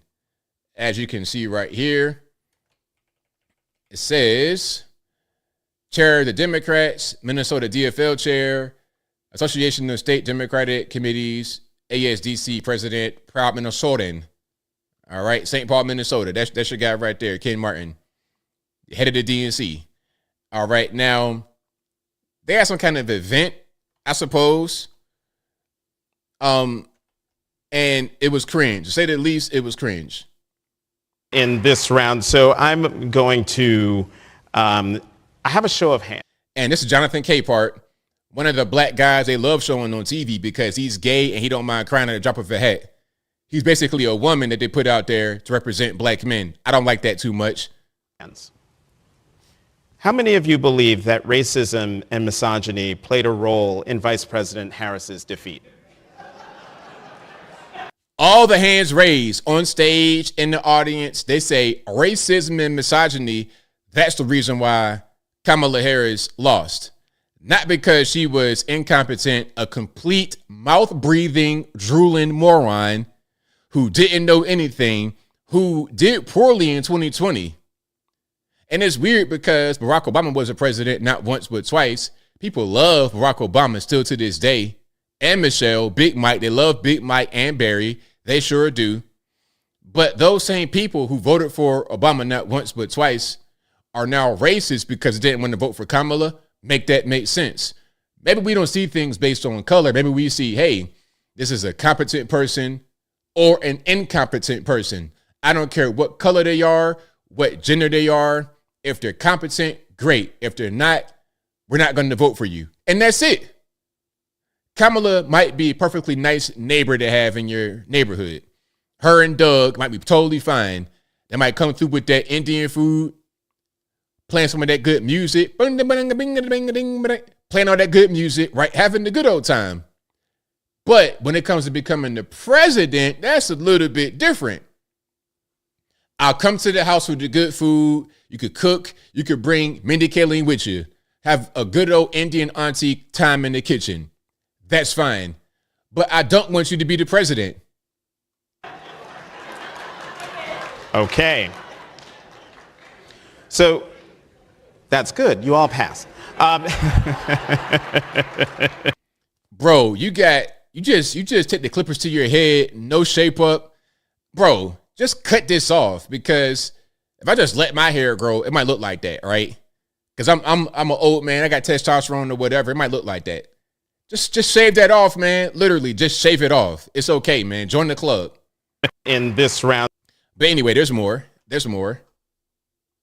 Racism has not gone away since 20 people of African descent came upon these shores at Jamestown, Virginia in 1619. And it's going to require us to think and behave in a new way. It is systemic. It is structural. When it comes to addressing diversity, equity, inclusion, access, and her name is Quintessa Hathaway. Belonging, that is for all people of the United States, that must come across the voting line as well. This is everyone's America. Our story has a new form of glory that must come to our shores as well. Racism has not gone away. Okay, so she was trying to become the DNC chair. And they were like, nah, we're going to go to pick the white man. We get the white man in there. Okay, the stiff white dude, we're going to put him in there. We're not going to put you in there, Miss Black Lady, okay? You or your wig. We're not going to put you in there. All right, now, she was trying her best to get in there. She was trying her best, okay? Again, that lady I just showed you was a candidate for the DNC chair. She didn't make it. They put the white guy in there, okay? And look at the diversity right here in this panel. We got Conor McGregor's little sister, Jen Psaki, the LGBT black dude married to a white man who basically a woman, Jonathan Capehart. And then we have, who is that? I forget her name. Bald head black lady, not Ayanna Presley. Y'all know who that is. I forgot her name right now. Very diverse panel. Very diverse. Hey, would it hurt them to have a straight black male or a straight white male on the panel? Would it hurt? And we'll begin with the opening statements. Each candidate will have 30 seconds, and we'll start with Dr. Quintessa Hathaway. Good evening, everyone. Well, we got the white guys right there. Okay, there we go. It is my desire to be the next DNC chair, and I just want to give you all a little bit of something that's been on my heart here over the last couple of days. You fight on, You fight on, you fight on. When your government is doing you wrong, you fight on, oh, you fight on. Thank you. Ma'am. No. Hey, hey, wait. I understand. Look, I get it. Hey, we gotta do something. Sing, dance, do a little jig. I get it. But look, maybe just come with qualifications, okay? I'm sure Mr. White Man that got the job didn't do none of that singing or dancing or none of that stuff. No skinning and grinning. That's crazy. Singing? Ma'am, really? That is not going to work. I promise it's not. You need to just keep all of that over there. All right. Yeah, at least stand up. Let's get a little bit of music going. Make it be a whole concert. Hey, put your hands together if you know the tune, and then go into the singing. You're just gonna start singing it at your. Nah. That's crazy. Fight on, oh, you fight on. Thank you. Thank you, Dr. Hathaway. They laughed. That's crazy. They laughed at her on stage. Whew, boy, oh boy. Man, the Democrats, I promise, one thing about them, you know one thing I say about Democrats? They will never not give me material. They will never not give me material for my show. All I got to do is just watch what they got going on. I got my material for the show. That's crazy. Exactly. She's your queen. I ain't going to start singing now. Look, she got me singing now. Shout out to Coming to America vocals. All right. So now we got, what's this, Jasmine Crockett? That might be Quintessa's stick girl right there. Let's see what she got to say. I think that I've been somewhat effective. We also were able to get monumental legislation into the FAA Reauthorization Act that really flew under the radar, thank God. But this was funding to make sure that hopefully we can increase the number of African Americans and Hispanics that are entering aviation, which can be very expensive, but can obviously be very lucrative. And so we set up a situation where basically there will be full rides for those attending land grant HBCUs as well as HSIs to go into aviation. In this crazy anti-DEI environment, we were able to get that done because we were working with everybody that mattered. So I do want people to know that we are working. This is just one of those aberrations. I think. All right, so there we go. Just trying to get, I mean, really, I couldn't care less about the color of the people. Let's just get the best people, regardless of who they are, to do the job. If pilots are 100% white, then so what? If black folks want to be pilots and they could do it, great. Hispanics, Asians, whoever could do the job, let's get them in there and get them flying. I want the best of the best behind in the cockpit. That's all I want, the best of the best. I don't want you being there questioning who you are, having a mental issue. I think if you think you're transgender, that should be off the rip a disqualification, because you're going to be in a very sensitive place with people's lives on the line. They depend upon you and your co-pilot. I can't have you with verifiable mental issues in the cockpit of the airplane. Simple as that. I don't care what color you are. I don't care what gender you are. I don't care what you identify as. I need you to be mentally sound. Mentally sound. And that's going to be 95% white males, and so what? So be it. So what? Don't care.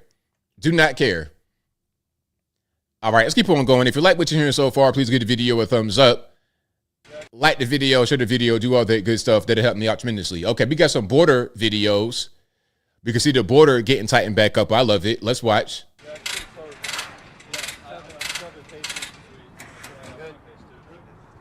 There was a caption right there. The caption said, the caption says, Marines filmed reinforcing border wall near San Isidro, California.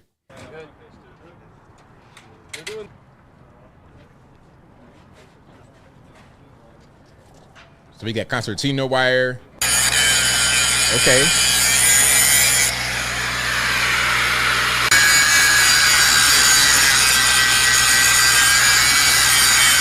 Hey, one thing I love is some power tools. I love power tools. That's one of my faves.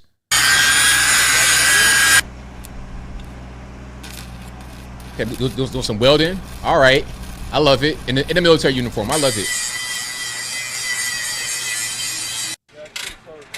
Hey, one thing that I could have done is become a welder when I was younger. A friend of mine I used to work with, my man Steve. Shout out to Steve. Steve, the coolest white dude in the world, man. He wear Timberland boots every day. Didn't matter what the occasion was. Hot, cold, whatever, Timberland boots. But he became a travel welder. Said he loves make a lot of money. Yeah, welding, that's fun. I can weld a little bit. I could solder. I could do all of that. I would have loved to be out there doing something like this. Oh, I would love it. If I could be out there welding the wall, oh, that'd just make me just be filled with so much joy. Joy. So yeah, shout out to the welders. Shout out to the guys out there, working with the tools. And we have more of the wall. We can see the presence right there on the river. All right, no sound in the video, but you can see the presence. We got Border Patrol, we got SUVs, we got trucks, we got the human beings, Border Patrol, lined up right there in the water. Come across if you want to. We ready. We got trucks lined up. We got the SUVs lined up. Not SUVs, pardon me. The ATVs lined up. The trucks. We got all of that. We're ready. I love it. And it's about time we had that. It's about time we had that because for a long time in this nation, no border security, pretty much just saying, all right, come on in. The Border Patrol at a certain point were reduced to being escorts or tour guides for the illegal aliens coming across in the water. So I'm glad that we are getting that under control. And I saw a graphic. I'm going to see if I could find that graphic right quick where we can see just how much the border crossings have dropped since Trump came in. Oh, here we go. Look at this right here. Let me put it on the screen so you can see it a little bit better. All right, here we go. So look, you can see the crossings. Now, I'm going to just do, all right, so it says daily encounters of undocumented migrants without repatriations and returns to Mexico in January 2025. All right, now, Biden's last 19 days average was 2,087 crossings a day. Biden's last 19 days was 2,087 crossings on average a day. Trump's first 9 days, 126 crossings. Again, Biden's last 19 days, 2,087 crossings on average per day. Trump's first 9 days, an average of 126 people per day. Big jump, big drop in crossings. One election, one administration, you see the difference. Oh, ABL walls don't work. You can't just say don't come here. They're going to come regardless. I can't tell. Why did it drop off 94%? Why? Because the migrants know that the orange man's back in town and he don't play that. He doesn't play that. It's like being at your parents' house versus being at your grandma's house. You go to grandma's house, you can do whatever you want to do sometimes. It depends upon which grandma. You know which grandma to try like that. Your one grandma may be kind of nice and soft. You can do whatever you want over there. Up all night, eating all the food, whatever. Other grandmas don't play that game at all. They will beat you like you stole something for the smallest thing. You know who you can play with or who you can't play with. You could play with the Biden administration, not the Trump administration. All right, so yeah, shout out to the orange man for getting those numbers up under control. All right, now we got the plane crashes. Here's my question to you guys about the plane crashes. Do you think that the plane crash in Philly is linked to the one in DC, or are they separate things? And let me just explain what happened. So the one in Philly that happened, what was that, last night? The one in Philly that happened, a plane took off and it pretty much crashed immediately. Almost like straight down, nose pointing straight down, and it crashed into an area that's populated in Philly. Now, unfortunately, all 6 aboard died, and 1 person on the ground died too. But it could have been worse. It could have crashed to a full apartment building. It would have been a disaster if that happened. But all 6 aboard. And the one from Philly, they were going to Mexico ultimately with a pit stop in Missouri. So they go Philly, Missouri, Tijuana. And they were in Philly because a small girl was getting medical treatment. So that was the whole point. It was like life-saving treatment. So they medevaced her from Mexico out there, and then they were going to go back. But unfortunately, the 2 pilots, paramedic, the little girl, and 2 others died in the plane. Rest in peace, prayers out to the family. In D.C., there was a collision between a helicopter, a Black Hawk helicopter, and a passenger jet. 64 on board the jet, 3 aboard the helicopter, if I'm not mistaken. May they all rest in peace, prayers out to their family. I think these are much different. The one in Philly appears to be a mechanical error on behalf of the plane. In DC, this was avoidable, in my opinion. So look, here's the crash in DC.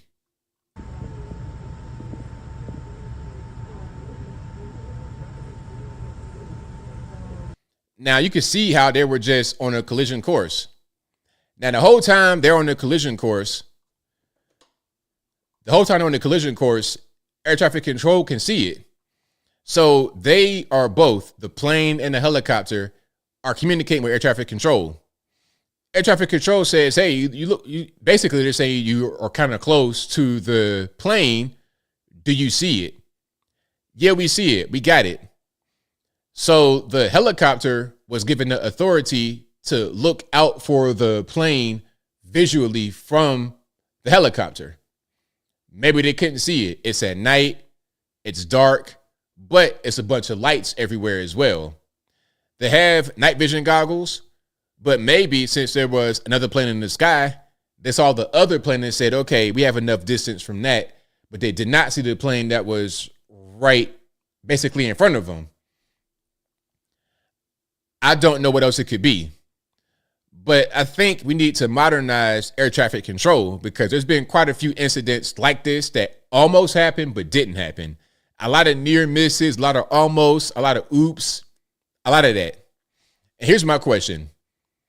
If air traffic control can see that the planes are about to collide, why can't they say, hey, stop, evasive maneuver, ascend, descend, turn, something? Why can't they say that? All they said to them was, hey, you got it? You all right? You sure? Yeah, we got it. But obviously they didn't have it.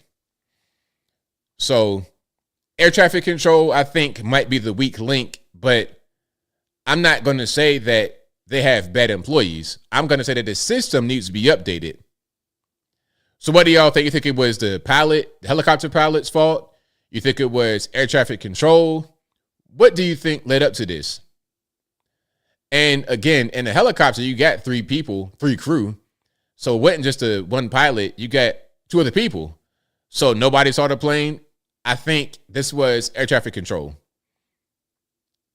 Yeah, so let me see. Imagine that says Black Hawk helicopters can be remotely controlled by a human or autonomously. Well, they need to do, they should have, that should have been what happened. That should have been what happened. So a lot of you guys saying air traffic control, golf and guns say helicopter. They never tell us. Yeah. Combination of the two. So you think maybe the helicopter and the air traffic control? Hold on, let me see. J.R. Williams says ABL, a colonel on conservative twin said they were short on second crew chief. What does that mean for the air traffic control, for the pilot, for the helicopter? What does that mean? Helo pilot messed up. Byron says the DC crash ABL is a series of failures. I think air traffic control didn't do anything wrong. I don't think you could only point to the helicopter doing something wrong because they couldn't see the plane. But aside from that, I think it'd be air traffic control just not being as modern as it should be, because that if the FAA has the job of preventing midair collisions, of making sure that the traffic and everything goes right in the air, if that's their job, we keep having these near misses and mistakes and all this and that and the third, and now a collision midair in which people died. I think we got a problem we got to fix. I think we got a serious problem. 64 in the plane and 3 in the helicopter. We got a problem. Now, some are saying about the pilot, DEI transformer. I don't know. I've been hearing that, but I can't confirm it. So I'm not going to sit here and say that's what it is. I don't know. I don't have the information. But clearly something happened. Now, here's Pete Hegseth talking about it like right when it happened. All right. Because as you know, Mr. Hegseth is now, he's now replaced Lloyd Austin as Secretary of Defense. So let's see what's going on here. Company 12th Aviation Battalion at Fort Belvoir. It was an annual proficiency training flight. And when we look at the crew, and not all kin have been notified, so we're going to withhold ranks and names at this point. We do know on our side who was involved. It was a fairly experienced crew, and that was doing a required annual night evaluation. They did have night vision goggles. The 12th Aviation Battalion, as of now, is granted a 48-hour operational pause on contingency missions as what happened is reviewed, and a senior level aviation team, an investigative team from our Aviation Safety Center was deployed last night and already is in Washington, D.C. to investigate what's going on. We anticipate that the investigation will quickly be able to determine whether the aircraft was in the corridor and at the right altitude at the time of the incident. All right, so there we go. So as we know now, the helicopter was not at the right altitude. There was definitely a problem. But a lot of these issues shouldn't have happened because we have certain things in place to prevent that from happening. So the question is, why is it happening? And I think ultimately we got to just upgrade some stuff. Got to upgrade some stuff. That's just what it is. Now, look, here is what they could see, just how close they were. If you see this in air traffic control, if you see this, then what's going on? You can also see the elevation. So 350 feet and 400 feet, they're like right up on each other. So if you can see all that right here, then why can't you make some adjustments or suggest adjustments from air traffic control? You can see what's going on. You can see it. We see how close they are. You can see the elevation. So we got a problem and it needs to be fixed. But again, RIP to everybody that was involved in that. Now, here's the Philly crash. Yeah, man, she's still hanging.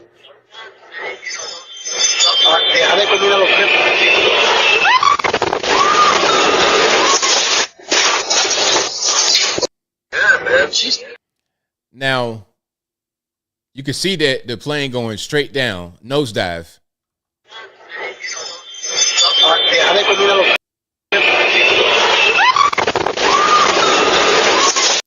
I mean, that's crazy. That's totally crazy. And again, that reminds me of the crash that happened in Virginia Beach back in 2012. I remember like it was yesterday. So in Virginia Beach, one of the military jets had crashed into some apartments and nobody died. That was crazy. It crashed into the apartments right here. That was like, it crashed by a gas station. It crashed behind some apartments or houses, but it didn't crash into the actual living units. It crashed like on a sidewalk. It was a big crater in the sidewalk near a gas station. Okay, but it didn't crash into the apartments. Back in Virginia, they crashed into the apartments. I'm gonna pull up a picture of the one that happened in 2012 in Virginia. Yeah, that whole thing, it was a FA-18 back then. FA-18 crashed into some apartments. Let me see if I can find it, kind of show you guys the kind of jet that it was. Oh, these pictures are really crazy. I'm gonna show you a few things. Well, I'm gonna show you two things. Then I might got a video as well. That breaking news. Okay. Before we get to a young David Muir, before we get to that, I'm gonna show you the pictures. Okay, so this is apartment building that the jet crashed into. Again, this is 2012 in Virginia Beach. Because in Virginia Beach, you have the Air Force, you have the Oceana, the base. So they're flying them jets all day long, and they loud. On the top of your head, they're real loud. Look at all that damage from that crash. A military jet, a FA-18, right into the apartment building, and nobody died.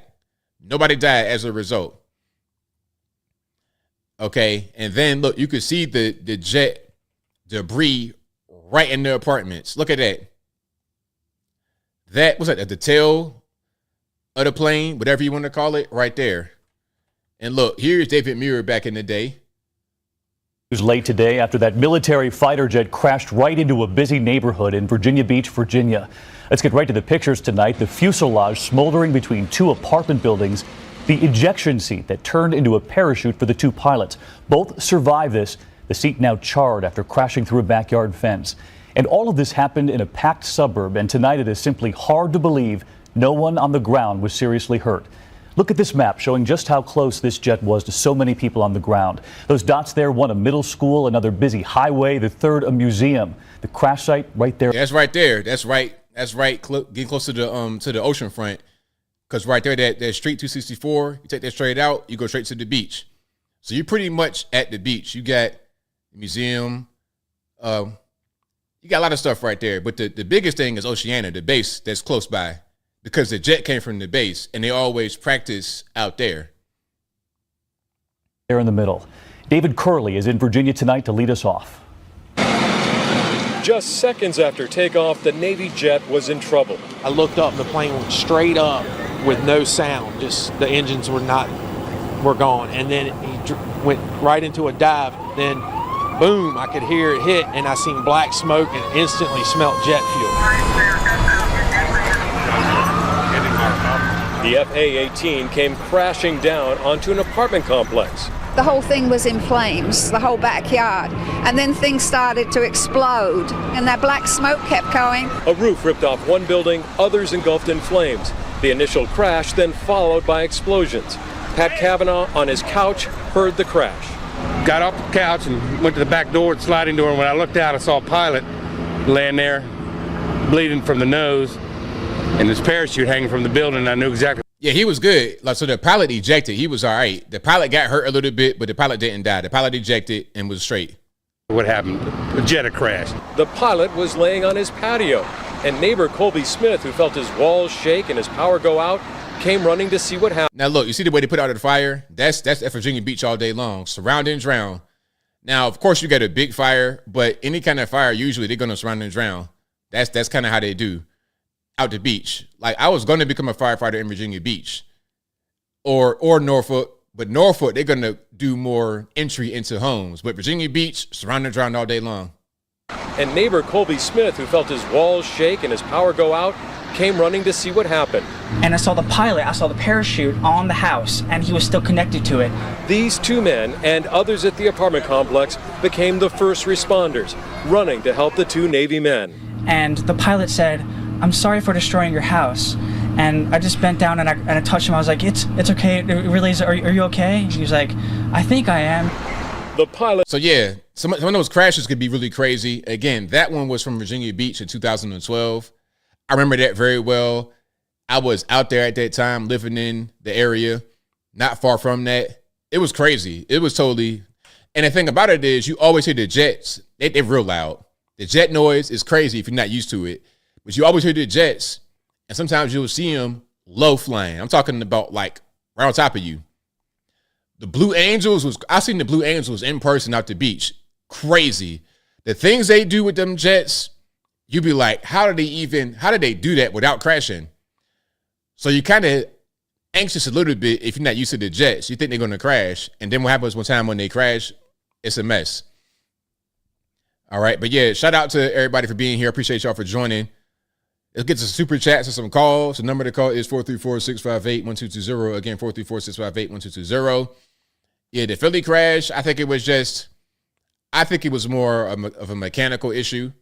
And that's just my opinion. I don't have evidence to back that up. That's just my humble opinion because right after takeoff, it pretty much just went straight nosedive down to the ground. So what else could that be? Yeah, Eric Brown, Lynn Haven. I used to work out Lynn Haven. We had an office right there on Lynn Haven, right across from Lynn Haven Mall. So I used to always be out there. I used to always go to that Whole Foods out there on Laskin Road. Like that part of Virginia Beach, I would always be down there. I'll be by Oceana and them apartments right there by the base. I'll be over there. Down the beach, of course, always on the beach. And all of that is like right there by Oceana. All right, let me see. Linda says, will the homeowners get insurance from the airline? Hope so. How awful for them all. I don't know how the whole thing played out, but that was military. So I'm sure they were compensated for the damage. Yeah, the military, and yeah, they're gonna come through with that money, or at least they should. All right, so let's keep on rocking and rolling. Hold on. So Trudeau announced a 25% tariff on American goods or some goods. We'll see how that works. Tariff war, trade war. We'll see how that works. All right, let's keep on rocking and rolling. Where we at? Super chats on deck. Let's get to thank it to QWERTY UIOP, who says, talking about tariffs tonight, they kicked in today. Thank you to Take Heed to the Message, who says, sir, love your content. Thank you for your comment and your support. Thank you to Teflon Don, who says, Trump has fired all of those FBI agents from January 6th and the ones that raided his home. Also more to come. Thank you to Ron Henderson, who says, hey, ABL, I make Black History Month every day. Right on. Praise God. Exactly. Thank you to Dolores Renteria for your donation. Thank you to LEJJ USA, who says, we are so done with Democrats using us as fools. 100%. 100%. Thank you to Apple Barker Alpuff Daddy, who says, apologies, ABL. I fell for the Aunt Jemima internet hoax, but it would be great if Aunt Jemima, Uncle Ben, Criminal Wheat, Chef all came back. Let's go.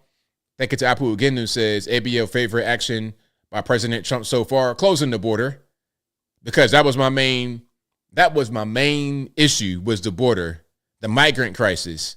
That was my main issue. There's other issues, of course, but that was top of the list. So when he shut that down, and I showed you the numbers where you could see we were averaging in the last 19 days of creepy sleepy over 2,000 border crossings per day.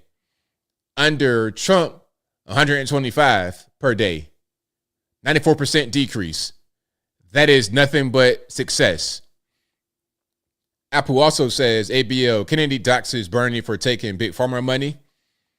Thank you to Ryan Henderson, who says, the charity of America could be detriment of America. We need to slow our roll.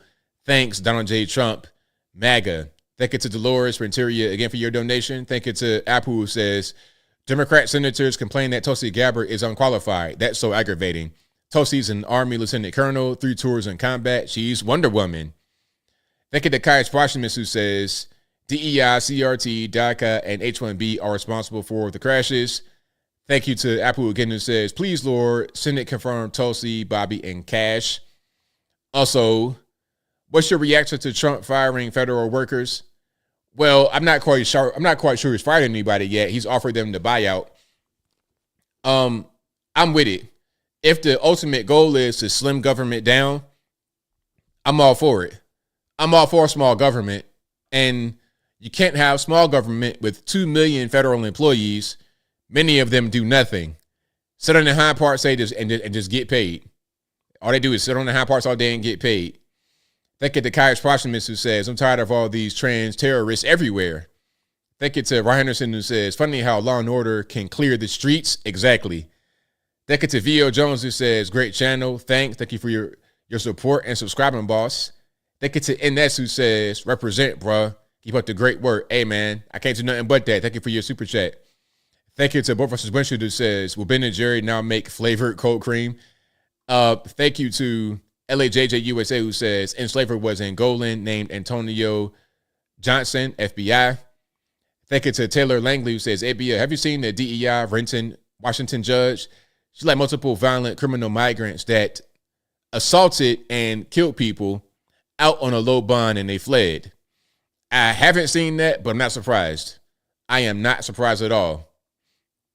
Thank you to Kevin Lowry, who says, hope you do the stream again. Hey, man, it'll be up after it's over, and we're going to keep on doing the show twice a week, every Wednesday and Saturday. Shout out to Buck vs. Windshield, who says, planes, trains, and autos crash. Where's Steve Martin? Great question. All righty, let's get to some calls. The number to call is 434-658-1220. Again, 434-658-1220. There's also an email in the description.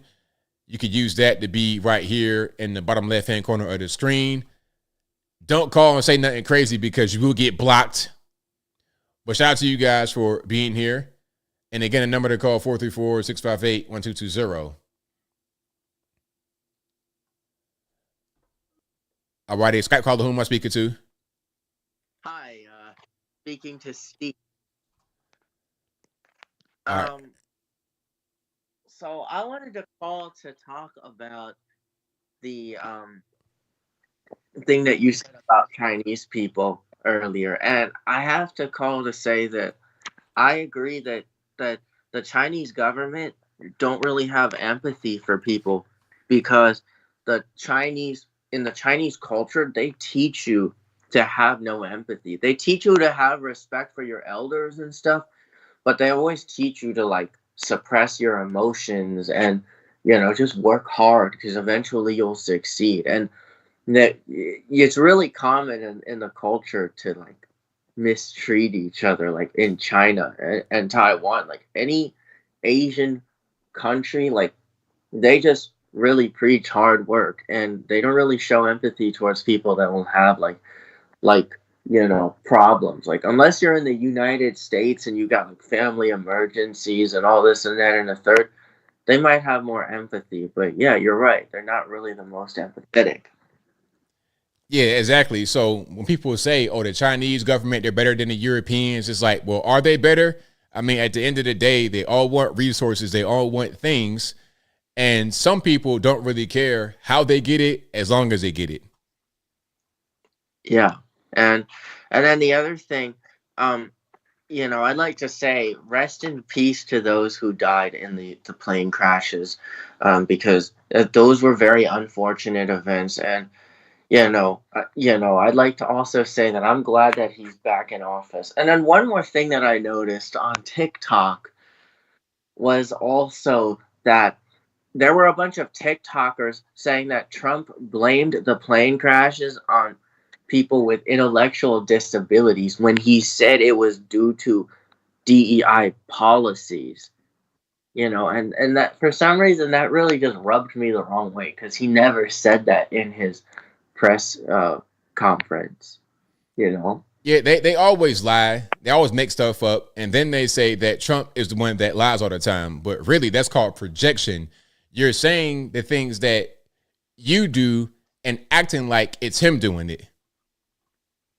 Yeah.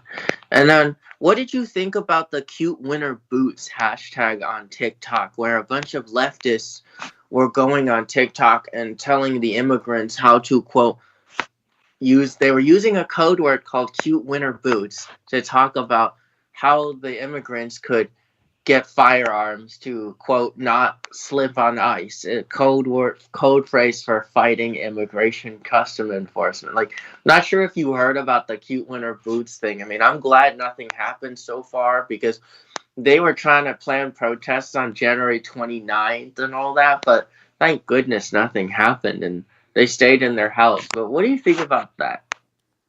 I've not seen that, but that kind of thing is a problem with TikTok. And that's why the government wants to control it, because you could just have these trends go viral where they are encouraging people to commit violence. And you can't have that. You can't have basically plans for insurrection to happen right there. You got to be able to stop it. Yeah, I think these lefties who were using the cute winter boots thing and talking about fluffy dogs when the conservatives on TikTok caught on, these lefties who were trying to basically encourage violence towards ICE agents, they should be in jail. I hope the federal government, I hope the FBI tracks them all down and locks them up because they deserve it 1,000%. Like, and I don't care if they scream and cry later on, Oh, it's a repression. Oh, I don't care. I think they need to be locked up 1,000,000,000%. I have no sympathy for them. It's a felony to be posting that stuff. That is not protected speech. Exactly. 100% correct. Yeah. Well, thank you for the call, man. Definitely appreciate you. Yeah. And thank you for taking my call. No problem. All right. Shout out to the caller. Let's keep on rocking and rolling. The number to call, 434-658-1220. Who am I speaking to? 647 on the line. Hi, can you hear me? I do. Anthony Bryan, can you hear me? I hear you. Okay. I'm using text now and it's not working too well. Anyway, thank goodness I'm in. All right. Well, hold on. We got a bad connection. I can hear myself in the background. I don't know what to do. Are you on speaker? Like, what's going on? What? Are you on speaker? No, I'm not on speaker. I'm using text now. The application called text now. Yeah, it's not working too well. Try to call back normally. I can't. I'm sorry, boss, but it just ain't gonna work. Cause I'm hearing feedback and it's kind of choppy. It's just not gonna work. I'm sorry. My apologies. Let's keep on rocking and rolling. Let's go. 669 on the line. Who am I speaking to? This is Gerardo Gomez in California. All righty, man. What's going on? Not much. I've been listening to your content since 2020. I appreciate it. You speak a lot of truth. Big thumbs up. I like it. I guess the point to my call is my mother, my father. I am first generational Mexican. They came here. Parents. They immigrated the right way. I immigrated my wife the right way. I paid a lot of money, and so it's unfair to us. That a lot of people jumped the line. But one day I was debating with my uncle about illegal immigrants not contributing to the economy, and he pretty much convinced me that they do. Would you like to hear how? Go for it. So a lot of illegal immigrants, they get stolen security cards, stolen security numbers, and stolen IDs, and they work and they get a paycheck. And a lot of them, they don't want to report taxes because they don't want to be a blimp on the radar. So when they don't report the taxes that they earned or that they made making their salaries or whatever, where does that money go? Doesn't it go back into the economy? And there's many of them. Okay, so what's the argument that they spend money and it goes to the economy? No, that they don't declare their taxes, and that money, that the tax returns that they were supposed to get, since they didn't declare it, that just goes back into the money pot, into the economy, because they never declared it because they didn't want to be a blimp on the radar as illegals. So therefore, they're contributing to the economy. So is that how it works? If you don't claim your tax money, it just goes back to the economy? I don't know. No one's explained to me. But a point. It don't work like that. If you don't claim the money, so where does the money go? It doesn't get sent to you. They keep it. Who does? The government. Thank you. I'm about to say, it's like, wait a minute, am I not hearing that right? Yeah, the government will keep your money if you don't take it. Nah, they ain't gonna just donate that to the local charity. They gonna put that right in their pocket and spend it too. So it goes back to the government, right? To the government economy. To the government. Well, I mean, I don't know what to do with the money because they might just set your money on fire. They might send it to Ukraine. Who knows? Well, anyways, that's the illegals contributing to wherever the government wants to send that money to. Okay, I mean, I think I think that there's also the part of a lot of the illegal aliens, again, subsidized by the government. They're getting these magic money cards. So my question would be, like, how does it actually benefit the American? How does it benefit people that are here legally, legal immigrants, people that are born here? How would it benefit us if the money I hear you. Yeah. I hear you. I'm on our side. Right, I'm on the MAGA side. Of course. But the argument is that they don't contribute to the economy, which they don't. They're probably a strain, but when they don't claim that those taxes, and mind you, there's millions of them that don't claim taxes. All those taxes go back to the government, and the government just allocates it however they want to. But that's kind of like in the economy, and that's their way. Well, not their way of contributing, but by default, they are contributing. I mean, I can see how the argument can make sense, but nah. All the government going to do is keep your money and spend it on. They're going to waste the money. Like that's the big problem we got right now is government spending. So it doesn't really matter until we get the spending under control. And then at the end of the day, I think as a nation, the benefit that they could have as far as contributing to some kind of money that the government will spend, it doesn't really make a difference when it comes to the American people. It's not going to make our lives better. So let me ask you this. So let's just say that Doge, they cut a lot of government expenditure, and let's just say that the illegals, they're still not claiming their taxes.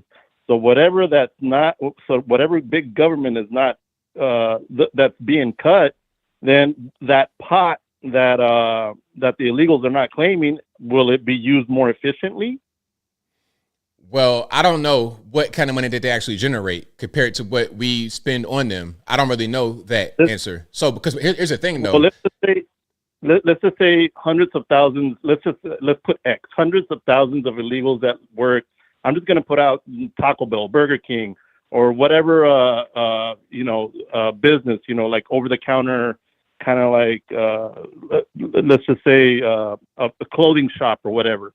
Just a mom and pop shops, and they get a check, and there's hundreds of thousands of those people, and all those people, they get a tax return because they're using stolen IDs, a bunch of stolen ID stuff, and they get a tax return, but they don't claim it because they don't want to be on the radar. They don't want to get deported. So all that money stays within the government, which again is somehow in the economy. That's not really how it's going to work at all. Like what's going to end up happening is you got to look at the total expenditures. Like, okay, let's just say that the money somehow that they didn't claim gets used by the government and it helps the country. Let's just say that happens. Well, if you're going to make that kind of hypothetical, we also got to factor in other things like how much do they cost? How much does it cost to actually house these people? How much does it cost to feed these people, giving them the government benefits? How much are they taking from this country? And then also they kind of set a floor of wages that are lower. So hold on, let me finish. So there's damage being done by these people to the economy, and there's no real way of measuring the damage they do versus any kind of benefit financially. And if there's tax money being put into the pot, it's nothing compared to the really top earners like your Jeff Bezos and whatnot. Like 1% of this nation pays like half of the taxes. So I don't think it's really going to be a net benefit when you look at it. We could look at the money that they bring and then they give to the government and the government burns in front of our faces. But is it a net benefit? Is it a net positive? I think you could help some corporations with the cheap labor, but the American people are not going to see that benefit, in my humble opinion. Let me give you an example right quick before I wrap it up and go to the next caller. Springfield, Ohio, okay? 55,000 people in Springfield, Ohio before the migrants came from Haiti. 20,000 of them came from Haiti. Now, a lot of them are working, they're contributing, tax money. Okay, cool. Let's say they don't spend that tax money that they're supposed to earn from their job because they don't claim it. All right, well, how much are we spending on car insurance because they came into the place, they can't drive, no licenses, and the insurance went up 3 times. Also, they need language tutors. You got to educate these children. In New York City, they had to educate 40,000 children. Matter of fact, that's a better example. New York City, they spent $7 billion on the migrants. Do you think that the migrants generated that much revenue in taxes? Are we talking about the migrants on the government tip or the working ones? All of them. I think I think you could separate that. Because the ones that do work, they're paying. The point is, I'm talking about migrants. Period. All of them. But like the question is very simple. Do you think the migrants in New York City generated $7 billion in tax revenue? I think in New York City there's an exception. No. The question is, do you think that they generated $7 billion in revenue? Because the same story, exactly, and the same story is the same thing in Chicago, Illinois, Aurora, Colorado, Springfield, Ohio. They cost more than what we actually get from them. Every year we spend $450 billion with a B, $450 billion on migrants from our taxpayer money. They don't make enough. Totally agree. Exactly. They don't make enough. Totally agree. They don't. Hold on. I'm gonna land the plane. Hold on. Hold on. I'm gonna land the plane right quick. Okay. They don't make enough to make up for what we spend on them. That's the bottom line. I agree. So I can let you go. I know you got other callers. Right. I totally agree. I just think that the government is not reporting what the people are not claiming. And just one more other point. Like in California, I see more American homeless and not migrant homeless. So, I mean, if these guys are coming here without work, it's like, how do they do it? How do they avoid the streets? And I'll let you go. I love your content, and you have a good night. Thank you for the call, man. Definitely appreciate you. Okay, now to answer his question about how do they avoid the streets? How do they avoid being homeless? First of all, there are plenty of homeless migrants. But second of all, they're given housing. We saw it with New York City. Okay, you have the Roosevelt Hotel, right? You got plenty of homeless in New York City that are American citizens. But when the migrants come here and they're homeless, okay, here's your free hotel room right in this beautiful hotel, this historic landmark. They built a building just for migrants in New York City, just for migrants, a whole brand new building just for them. They're giving housing. Aurora, Colorado took over a whole apartment complex. They're giving housing. A lot of the housing is being built just for them. They're being given things that the Americans are not given. If Americans were given all these monies, the endless cars that never run out, free housing, free this, free this, free this, free that. If Americans didn't need driver's licenses or IDs to drive, then when we get pulled over, we wouldn't have to pay no ticket. You see how that works? Like, they're giving all kinds of preferential treatment because the government is investing in a lower class to be able to do jobs. They're giving them money to be able to do it. They don't give Americans that money. So when the Americans have to actually, find somewhere to live, anybody trying to say, here's a brand new house just for you, but they do it for the migrants. And again, the money that they generate does not equal the money that we spend. The government says this is a way to try to attack inflation by bringing in a bunch of the migrant workers. That's all that it's about. Did it work? I can't tell. But yeah, shout out to the caller. Good calls. Keep it rocking and rolling. Let's go to. All right, what we going to do? We're going to do 208. You're on the line. Who am I speaking to? ABL, how are you? It's Tom. Great show tonight, my friend. You touched on a lot of good points. I just wanted to bring something up. Sure, you're probably aware of it. Don't know if your viewers are or not. But Trump has done a great job on eliminating the DEI from the military. Hopefully he follows through with the Department of Education and gets it out of our schools. But one thing that happened, I'm pretty involved in the school district where I'm at. And if you remember the CRT, the critical race theory, yes, that was going through the schools. Well, where I'm at, we fought against that, and I've got a feeling they're going to do the same thing with the DEI that they did with the CRT. So basically, what they did is they took their CRT program and they folded over into a new learning program, and still pushed the CRT as saying with one side of their face that they wasn't, and then they were. And so I think that the evil left is going to try the same thing with the DEI. And I just wanted to let the viewers know that we're aware of it. We know what they have planned for where we're at, and we're going to be looking closely for them to, because they're just not going to give up. They just won't. So right on. You got to keep looking out for it. You got to keep your eyes on it because, like you said, they're never going to give up. They're going to keep on going and going and going. You cannot let up?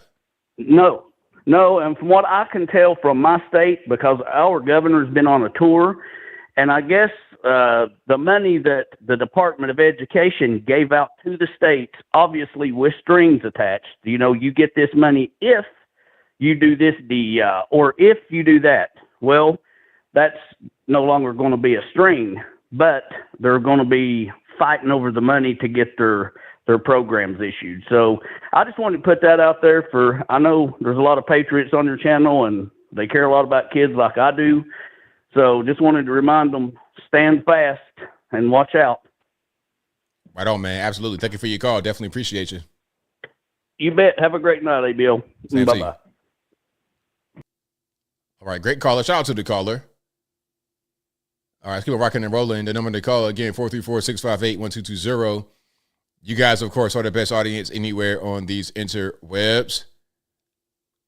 Let's go. 971, your line figure 2. Hey, this is your buddy Bug versus Windshield. How you doing?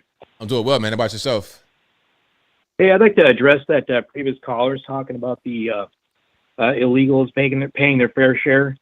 Hey, when they steal the IDs of people, their social security numbers and whatnot, they're actually increasing the amount that the taxes the other person has to pay, because they might bump them up to a higher tax bracket. Right. And how's that fair? And then of course, if you're stealing somebody's ID, that's called identity theft. That could be a nightmare for people to have to deal with. So now you're coming in committing crime. That's going to cost money. It's all a bunch of hidden things that people may not see. You may see somebody that has a job, quote unquote, and they contributed money. But what about all the expenses that this person is creating by being here committing crime? Yeah, it's just crazy. I don't understand how people think that stealing ID is okay. Then also, talking about the illegal aliens, that's called exploitation of labor. So how are they going to, like in California, where they raised up the minimum wage? And now all these people are going to be hiring illegal aliens to lower the practical wages of everyday people. They're counterintuitive. How can they raise minimum wage but then bring in exploitation labor? It's the craziest thing in the world. I mean, it's all about misdirection. They'll say one thing and then do something else. So, I'm in favor of living wages. We got to pay people a fair share. And then you say, well, we got to bring in the migrants to work for $8 an hour because Americans don't want to do it. It's like, well, which one is it? Yeah. You can't have one without the other. I mean, you have to have one or the other. You can't be in favor of both. It just doesn't make any sense. Like Cesar Chavez, he was every major city now has a street named after him because he was a champion of the American farm worker and getting their wages raised up. And he was dead set against illegal aliens coming in because they lowered the American farm workers' wages. Right. And it's just blasphemous. Exactly. And then on closing on that subject, I'd like to, how I always thought of and I was taught about the illegal immigrants would be the jelly bean theory. You've ever heard of that? I have not. Oh, I've heard about this, actually. I have heard about this. Yeah, where you got a jar full of 5,000 jelly beans. Boy, they taste real good, but only 100 of them will make you sick, and only 5 of them will kill you. Are you gonna bring that jar of jelly beans home? Are you gonna let your kids eat out of that jar of jelly beans? No, it's ridiculous. I agree 100%. Okay, yeah, and then I want to touch on the California wildfires again, real quick.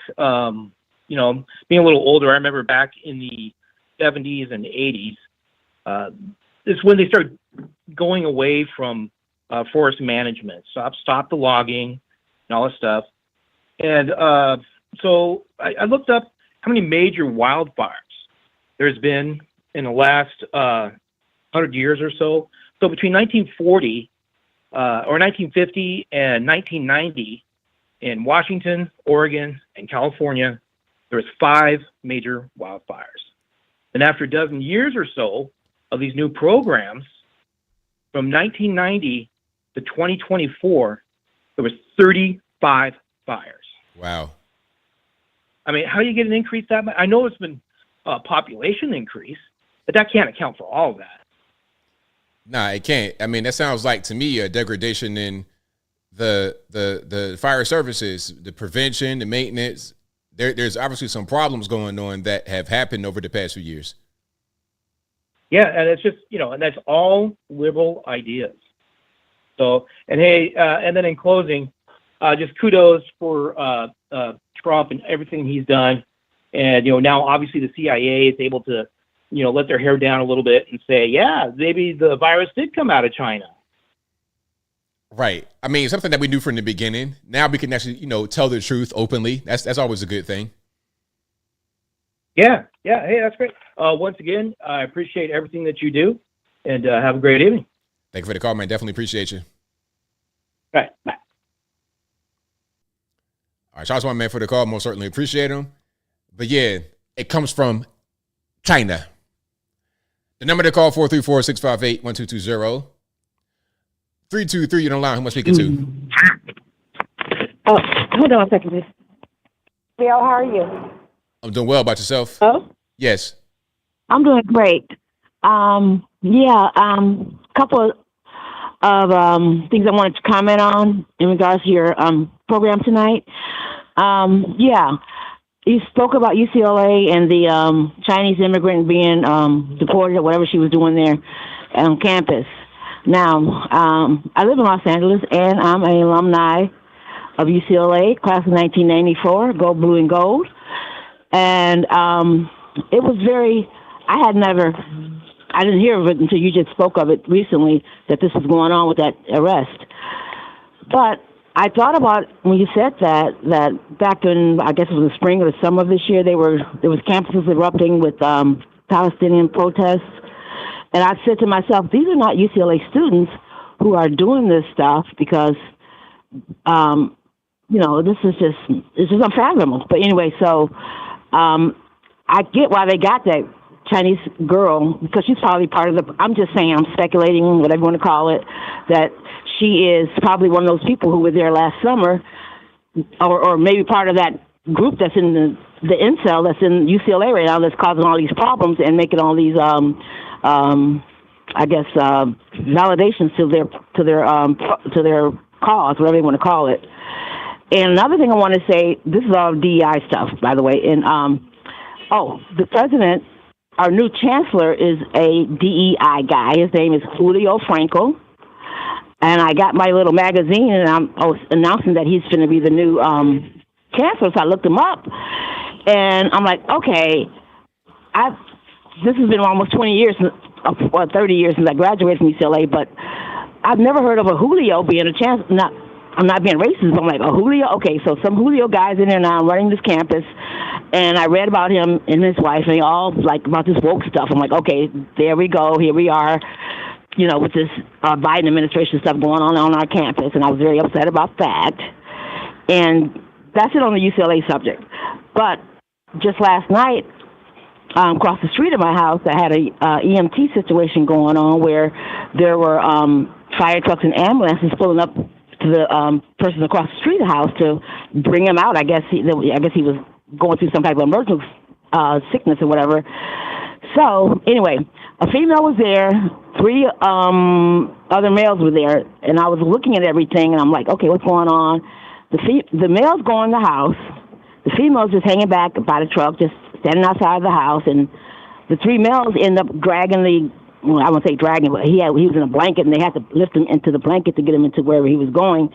So they had to physically pick him up out the house, bring him outside in a blanket, like maybe I wouldn't call it a body bag, but it kind of looked like that situation. But the males were doing all the work while the female was just standing back there waiting for them to come out the house. So I'm like, but her job was, as I saw as they were leaving, was to drive the truck. I'm like, okay, is this DEI or could we associate this type of behavior, or not behavior, but this type of what I'm looking at as like, okay, she can't pick the guy up. She knows she's got to hang outside because the guy's got to go in, rescue this guy who's going through an emergency situation. They know he needs to be brought out because he's unconscious when they bring him out, and she can't do anything, as far as strength to get him out of the house.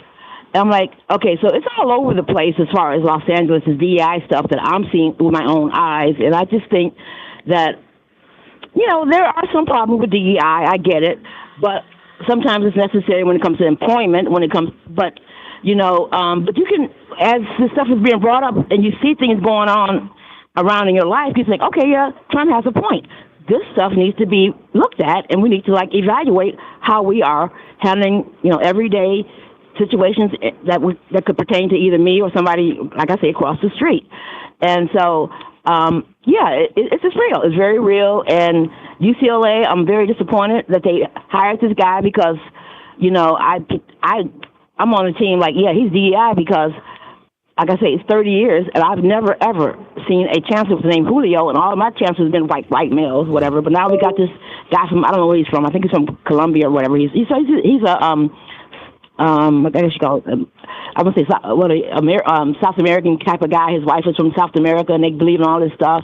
I'm like, why are we doing this? I mean, we don't need all this stuff going on because it's just not fair. I mean, because now we got this woman on national news, this Chinese lady being, hauled out of campus. I don't know. And this guy on, like you said, the guy smoking the vape there in class.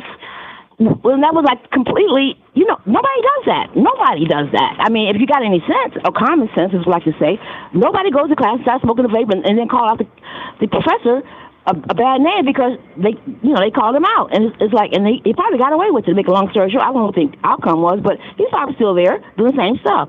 So it has to stop. And I would say stop, but it needs to be looked at, if nothing else, and evaluated so we don't have to see these things popping up on social media because it's just not right. And people, don't need to be having debates and stuff because why? We got enough things to debate besides these type of, right on. Nefarious activities going on. Absolutely. That's what I wanted to say. But I mean, yeah, I talked a lot, but anyway, it is what it is. But I had to say something about that because, like I say, it involved my school, and it was just, I don't know.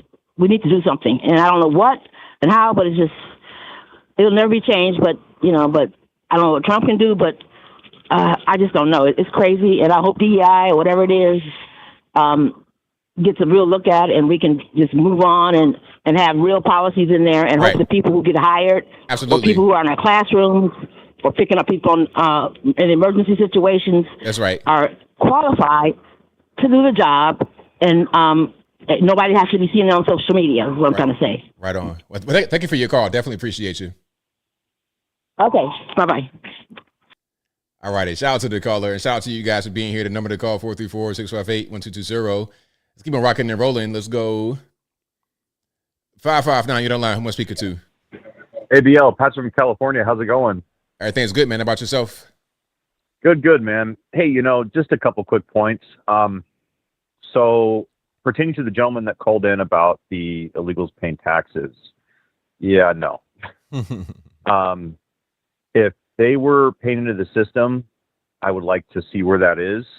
What they are paying into is their own country of Mexico. Mexico's number one economy is tourism, and they do prefer above any other currency American dollars. Why? Because our currency is 20 times more in value than theirs. I don't mean to dox my old man, but so he's got a place in Cabo, right? And he's able to go down there for his retirement and enjoy the rest of his life and his golden years, and God bless him. But he can go down there, and for the same house that would cost him $400,000 here, he could build for 125 down there and have even better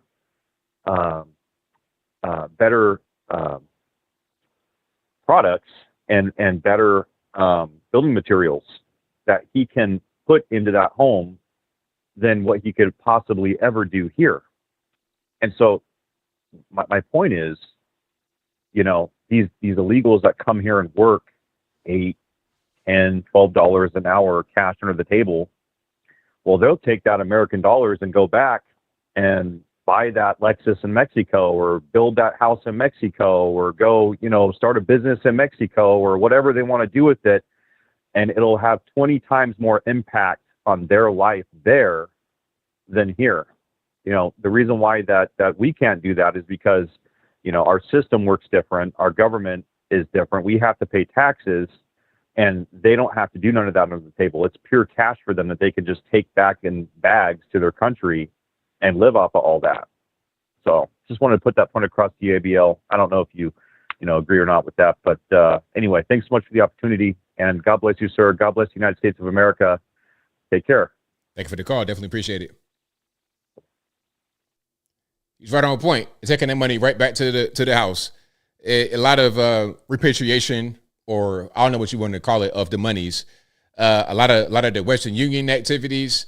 I know all about that. I know what y'all be doing over there. So yeah, that's the issue, man. It's just really our country is being fleeced from the inside and out, and it's a problem. And I think we should do something to stop it. I think as Americans, we should do something to stop that process. Don't you think? 559, you're on the line. What's speaking to? Okay, my name's Darlene from California. All righty, what's going on? Okay, what I want to know, sit down, Ruger. I want to know about the gas situation with our lawnmowers and our weed eaters and stuff. We can't buy anything. We have to buy all battery. And I'm tired, of, I don't want to buy a battery lawnmower or weed eater. You know what I'm saying? They took it away. Yeah, that's crazy. So you cannot buy a gas powered piece of lawn equipment in California? Wow. No more. It's gone. I went to Home Depot, I went to Lowe's. I mean, because I have almost I wanted a riding lawnmower. I mean, I can't buy a gas one. They're all battery. Then the regular lawnmowers are all battery now.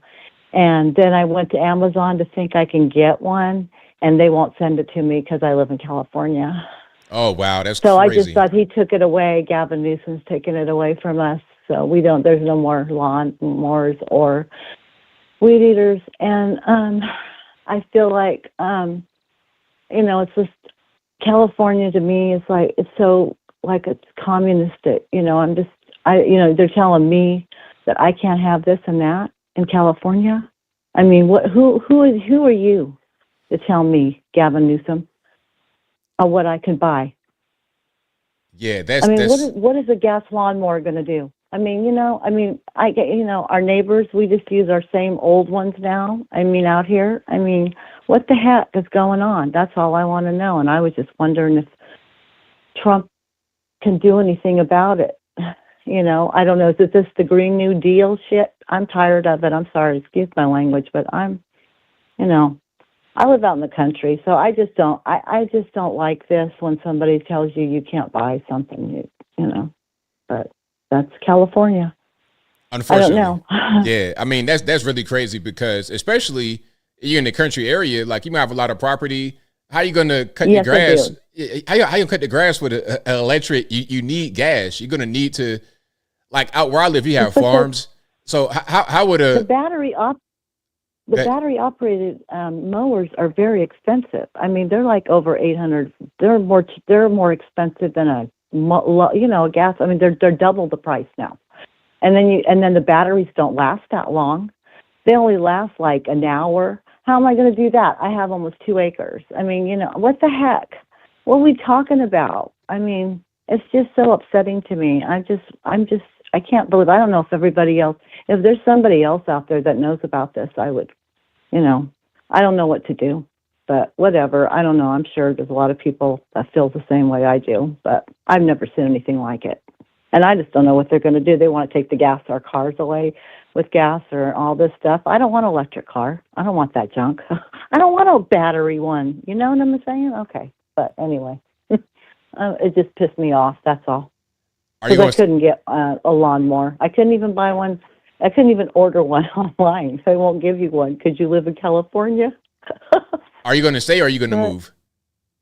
I don't know what I'm going to do. I really don't. I'm just, my family's all here. You know what I mean? Yeah. I have friends in Missouri, Springfield, Missouri and stuff. And, they left. They lived in San Diego and they moved to Missouri. They couldn't take California anymore. It was just too expensive. It's a very expensive place to live. And then you have all the homeless, and they all lay on the ground, and they're always out there naked. They're talking to themselves. I mean, we just have so much crime out here.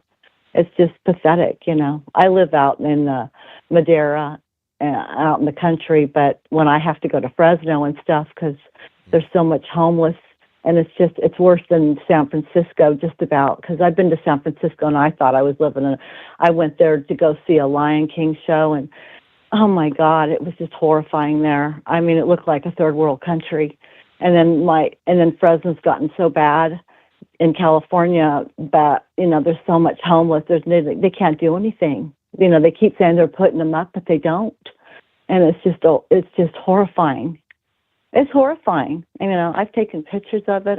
My mother's with me and she just can't believe it, And she's 84 years old and she's never seen anything like it. She goes with me to the store and they want this and that. I bring my German Shepherd with me to the stores and stuff because I'm scared because I don't know what these guys do. So I have to bring a Shepherd with me because he's my loaded gun because I'm scared to death. To even walk down the street, you can't do nothing around here. There's too much crime. Yeah. But, I don't know. But when I go back out in the country here, I'm fine. That's why I'm glad I'm safe out here where I live. But when you go in the city, it's bad. But anyway, I don't know. But that's California. Right on. Well, I thank you for your call. Definitely appreciate you. Yeah. Okay. Thank you. Bye-bye. Yeah, that's crazy. Now, have you guys ever seen a gas power, like a riding gas power? Pardon me. Have you guys ever seen an electric riding mower? I want to show you what these things look like. Hold on. I saw the Ego one. I saw the Ego one. Now, let me show you what this thing looks like. Okay, and then the batteries. All right, hold on. Can I go to the store or not? Okay, let's go Ace Hardware. All right, let's get rid of some of this stuff here. Yeah. All right. So this is Ace Hardware. Hold on. Let me see now. Let me just do something right quick. Y'all give me a second. Okay. Now look, this is a Ego mower, 42 inch, 56 volt battery riding mower kit, battery and charger. 1, 2, 3, 4, 5, 6 batteries. And these batteries are like this big. I have an Ego mower, a regular, because I got a small yard. My yard is small. I live in a subdivision. I don't have a big yard. So it's easy to cut the front and the back with a electric mower. Because it's nothing. I don't have acres. And it doesn't last that long.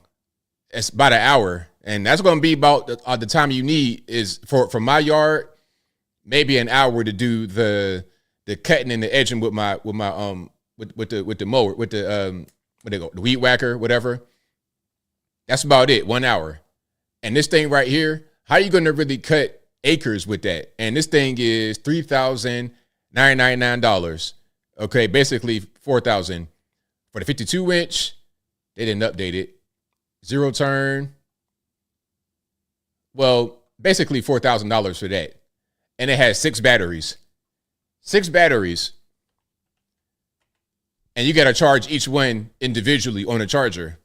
Are you going to have 6 batteries hooked up to your?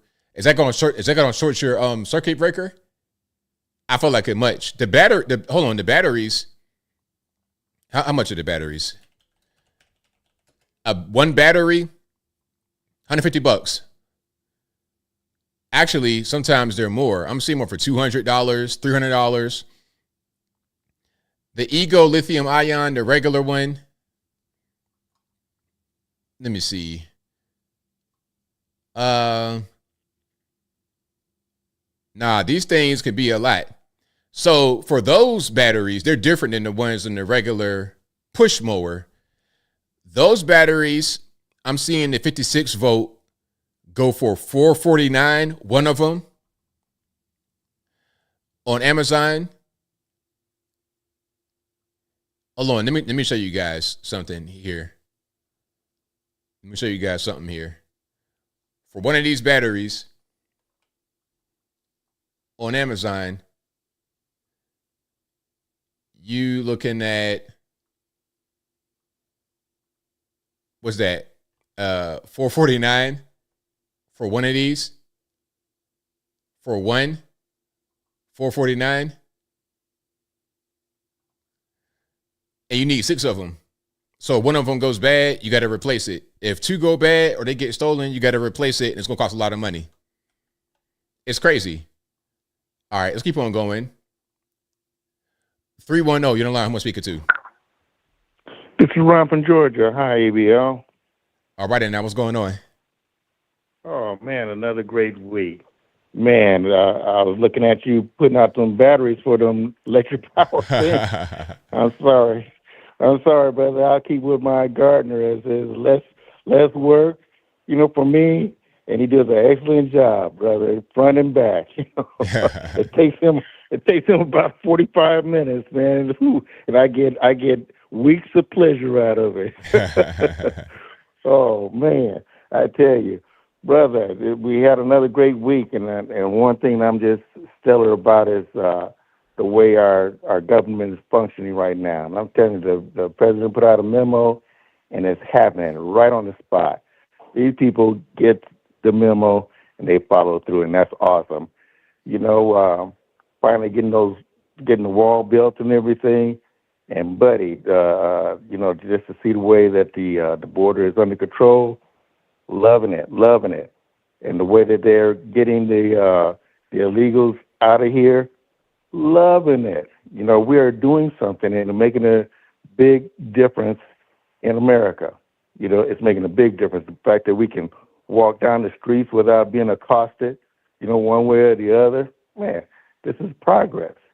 But the thing about it is that, like the Chinese commie that was arrested, the college student, we got those all over the campuses, all over the place. They need to look at these people who are starting these protests on the campus, down with America, up with Hamas, and everything like that. These are people who need to be looked at.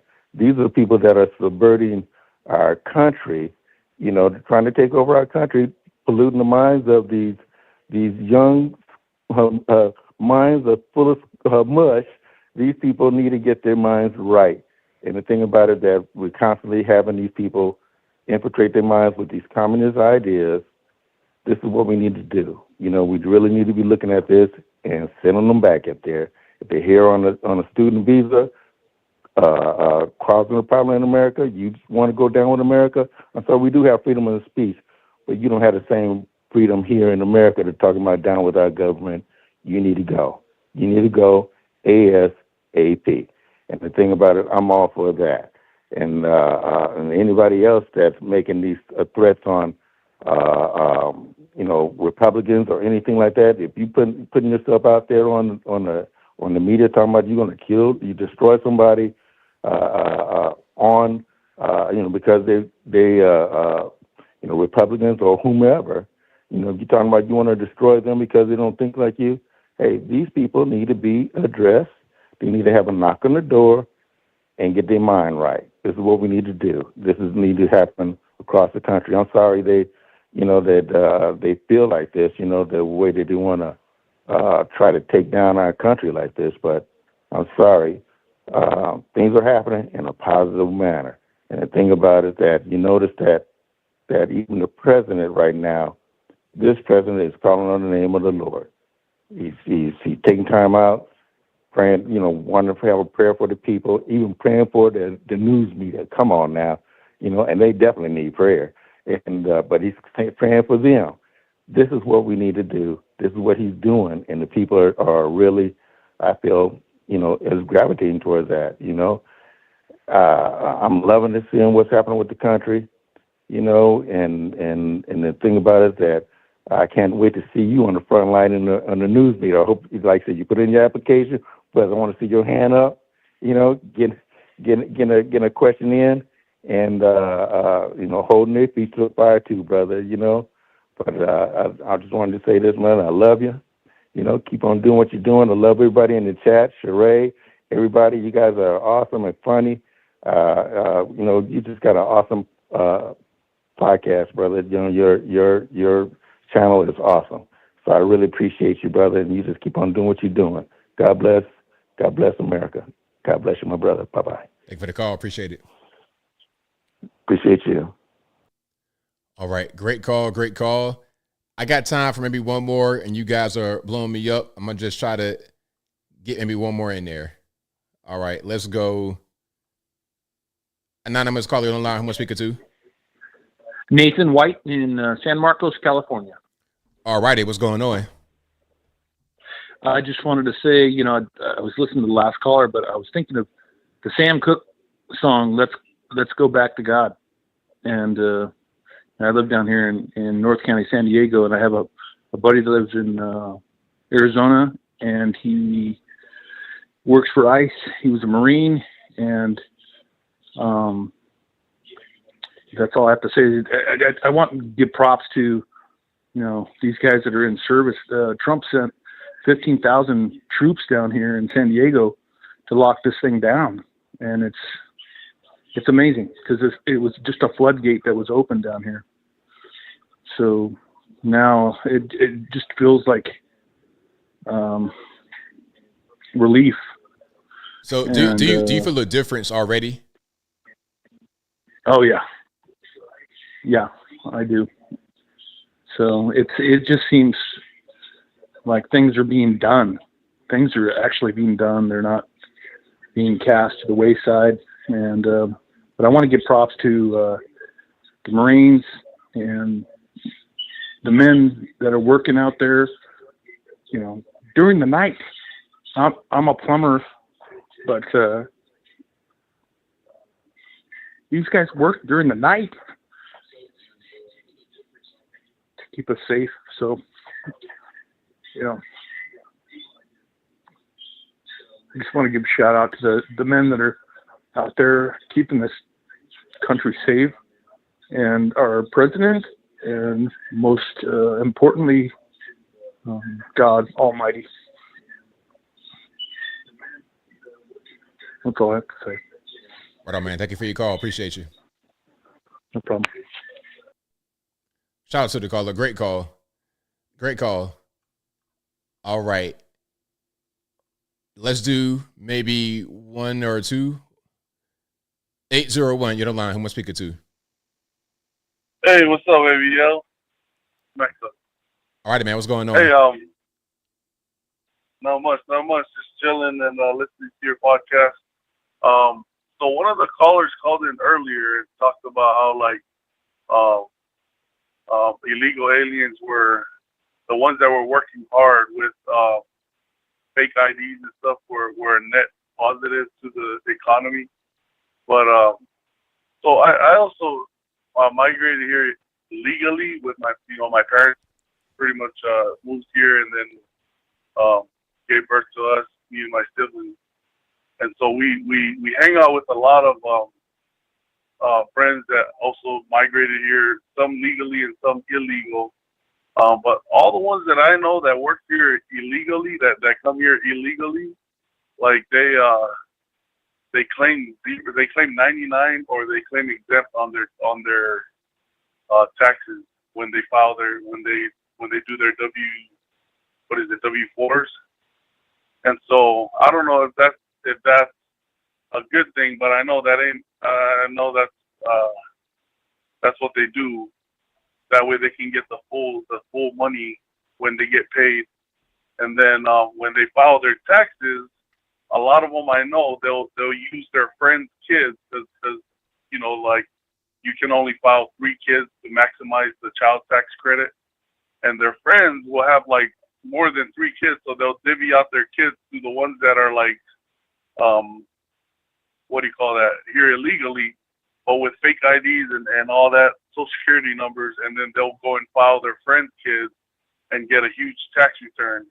So to me, man, I see a lot of shady stuff. So I don't know if he took that into consideration, but that's what I see a lot with my friends that are here illegally. But that's besides the fact. Like you brought up a good point with the whole the people that are in the city, because I noticed these are the ones that are like out here in the construction, out here in the field. But the ones in the cities like Detroit, the Haitians or whatever, they're definitely a net negative to our economy. But I don't know if you heard about this one. The helicopter, one of the pilots was a transgender. I don't know if you brought that up in your podcast, because I was going through like my news feed and saw that one.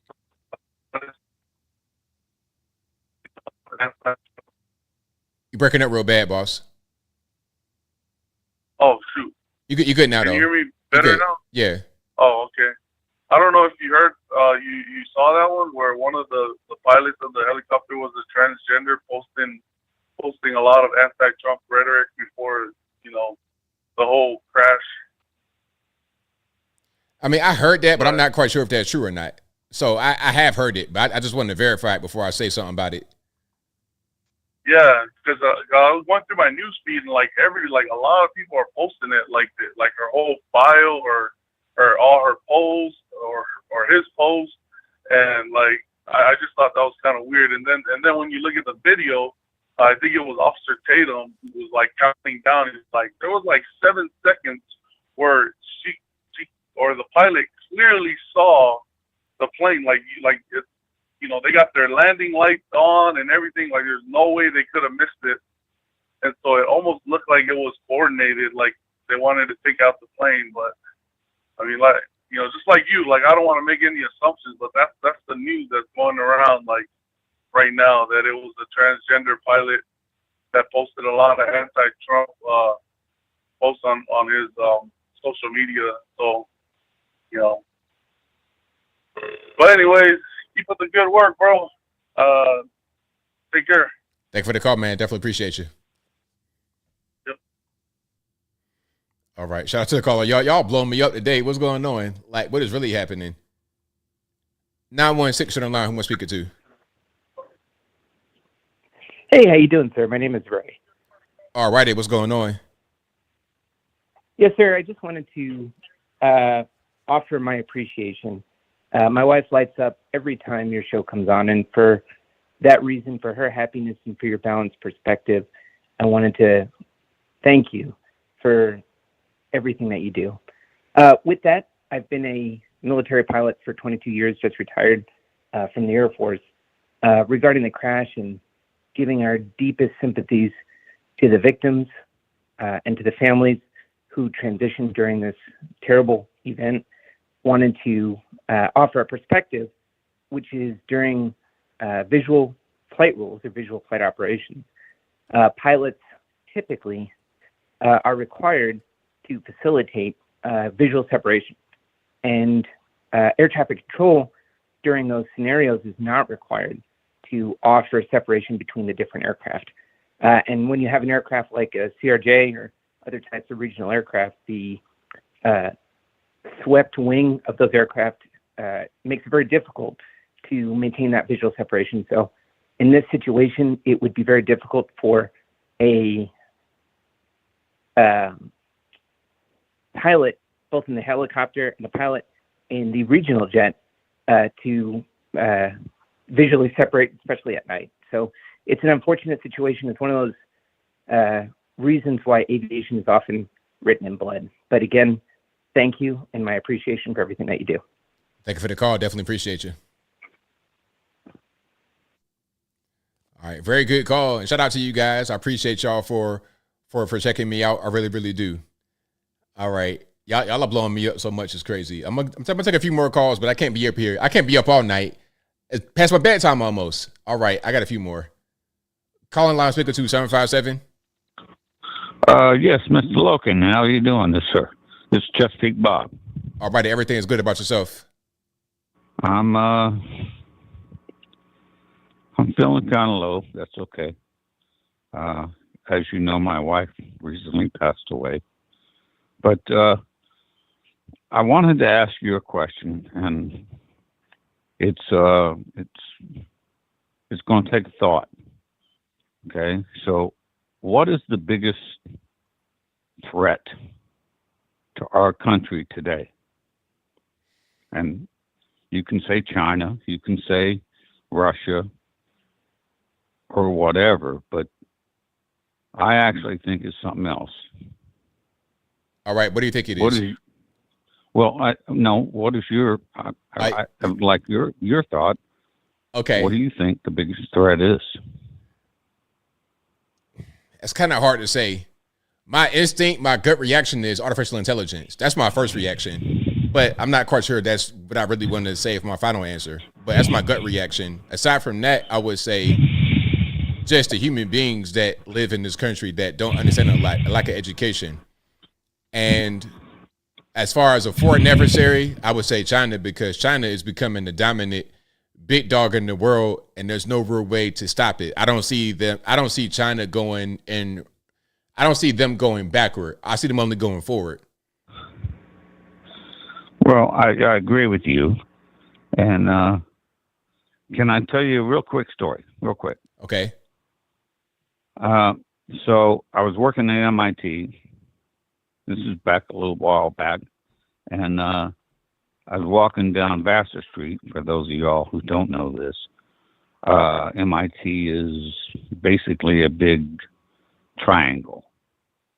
And I was walking down Vassar Street, down towards Main Street, past the Sean Collier Memorial. You know who Sean Collier is.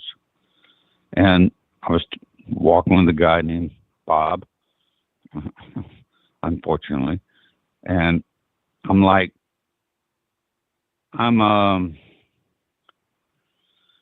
let's just say I'm a rather blunt man. And, me and Bob were walking down, and we were going to an office there. And I asked Bob, I said, why are all the students Asian? Because they were all Asian. Mm-hmm. And he told me, because he worked there, he told me, well, they're all sponsored. And I was like, sponsored?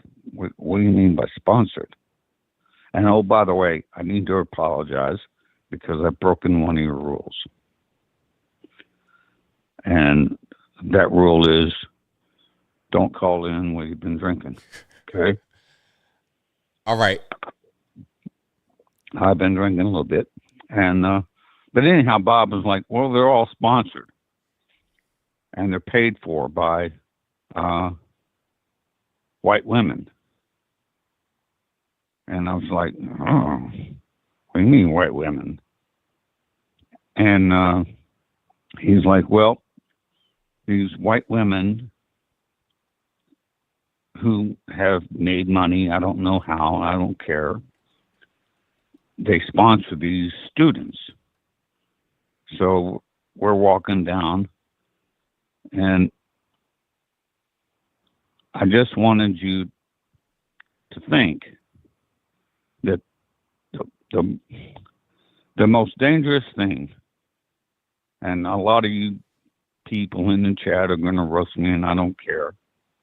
A lot of the most dangerous thing in my mind is a white woman who has funds. And I don't think you probably ever thought about that or ever given that a passing thought, but that's just what I think. And what are your thoughts on that, sir? I never thought about that. That's definitely a point to make.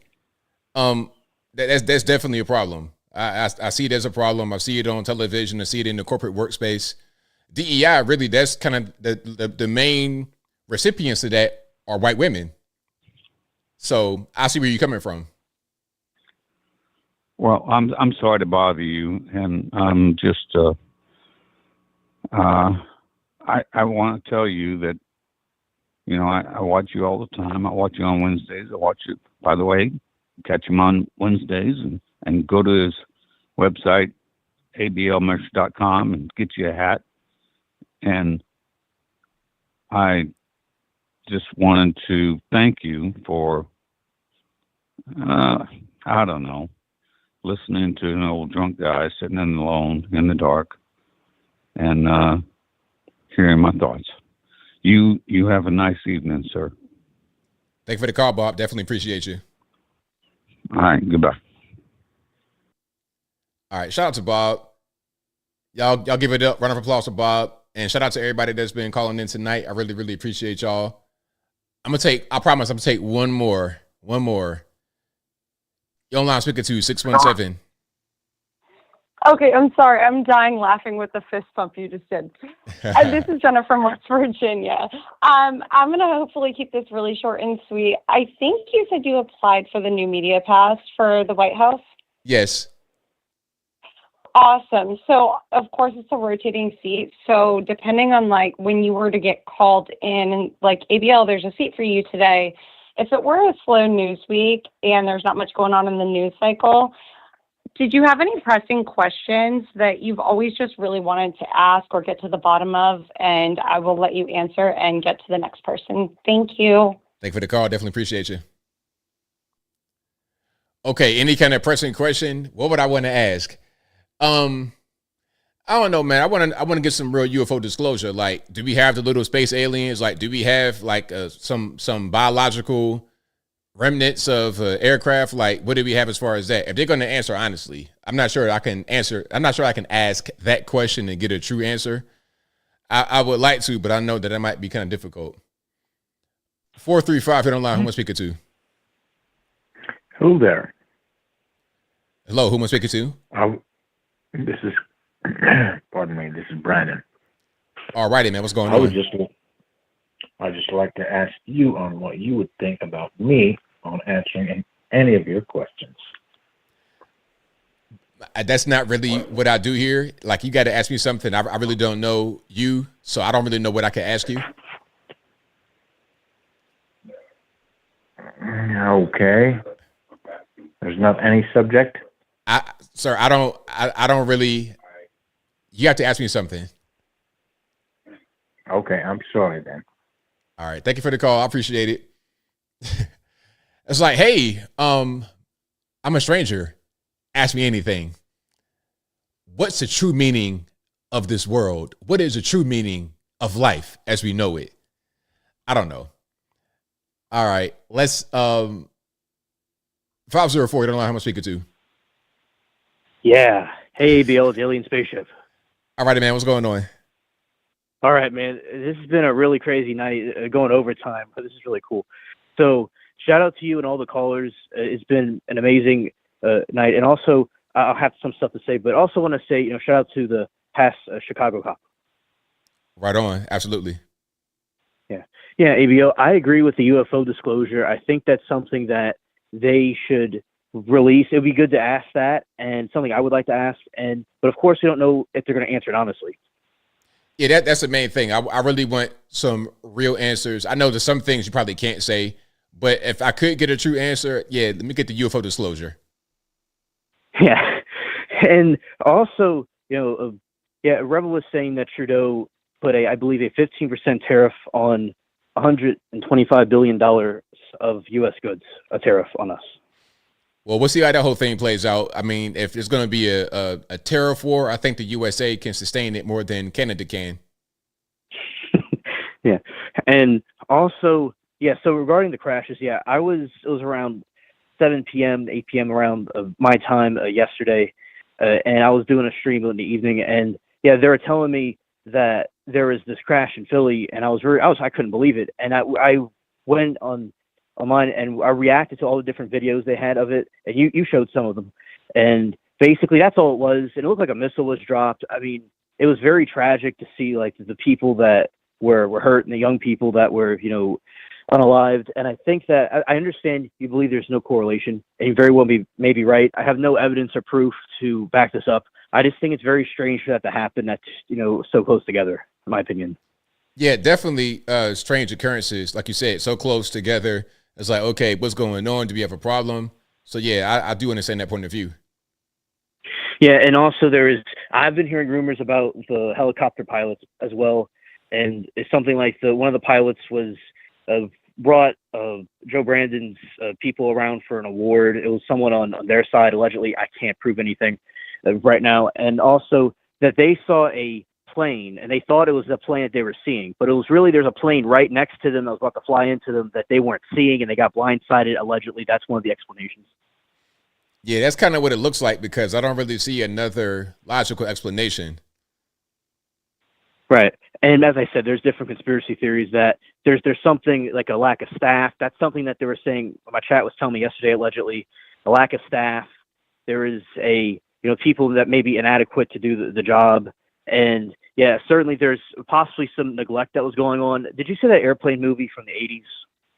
I've not seen that. Okay. I saw this. It was like a comedy, and they're able to land that plane, but it looks like in 2025, we have, in D.C., a helicopter and a plane just fly into each other. It's like, we got to get everything straightened out. Right on. Exactly. Right. And I think that it's good that they're doing good with the border and they're securing it and, having immigrants to come in here legally. And it is nice seeing the media meltdown. And I want to say it was real funny. I was watching again, Ivan, that you put him in his place. Yeah, he and some of the other people that don't understand the concept of American laws, I hope that at some point they learned one day. Yeah, hopefully so. Yeah, my school certainly would have put somebody in their place that was vaping and cursing and stuff in class, definitely. Right. All right. Okay, ABL, that's all I have to say. Thank you for taking my call. Thank you for the call. Definitely appreciate you. Okay, bye.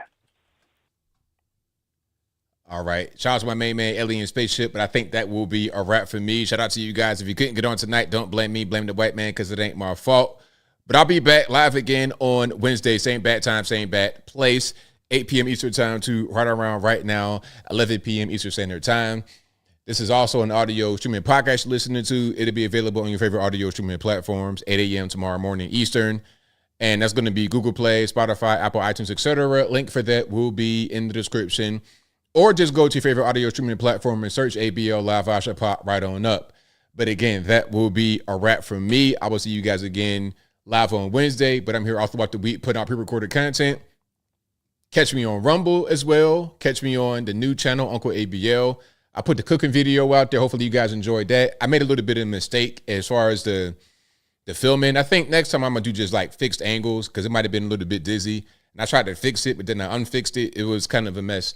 So I think next time I'll be able to do a better video. But hopefully you guys are able to get the message of how to eat and how to not be a bit back in 2025. If you guys are wearing 1,000 pounds and you just rolling around on the ground all day, we can do better in 2025. You don't got to be out there like Rocky jumping up the steps, but just try not to eat a big server tray full of food every day, and you're going to be a lot better off, a lot more healthy. And we got to be healthy. Make America healthy again. Shout out to RFK. Okay, I want to see y'all doing push-ups and whatnot when you get to be 70 years old like RFK. I want to see that for all of y'all. All right.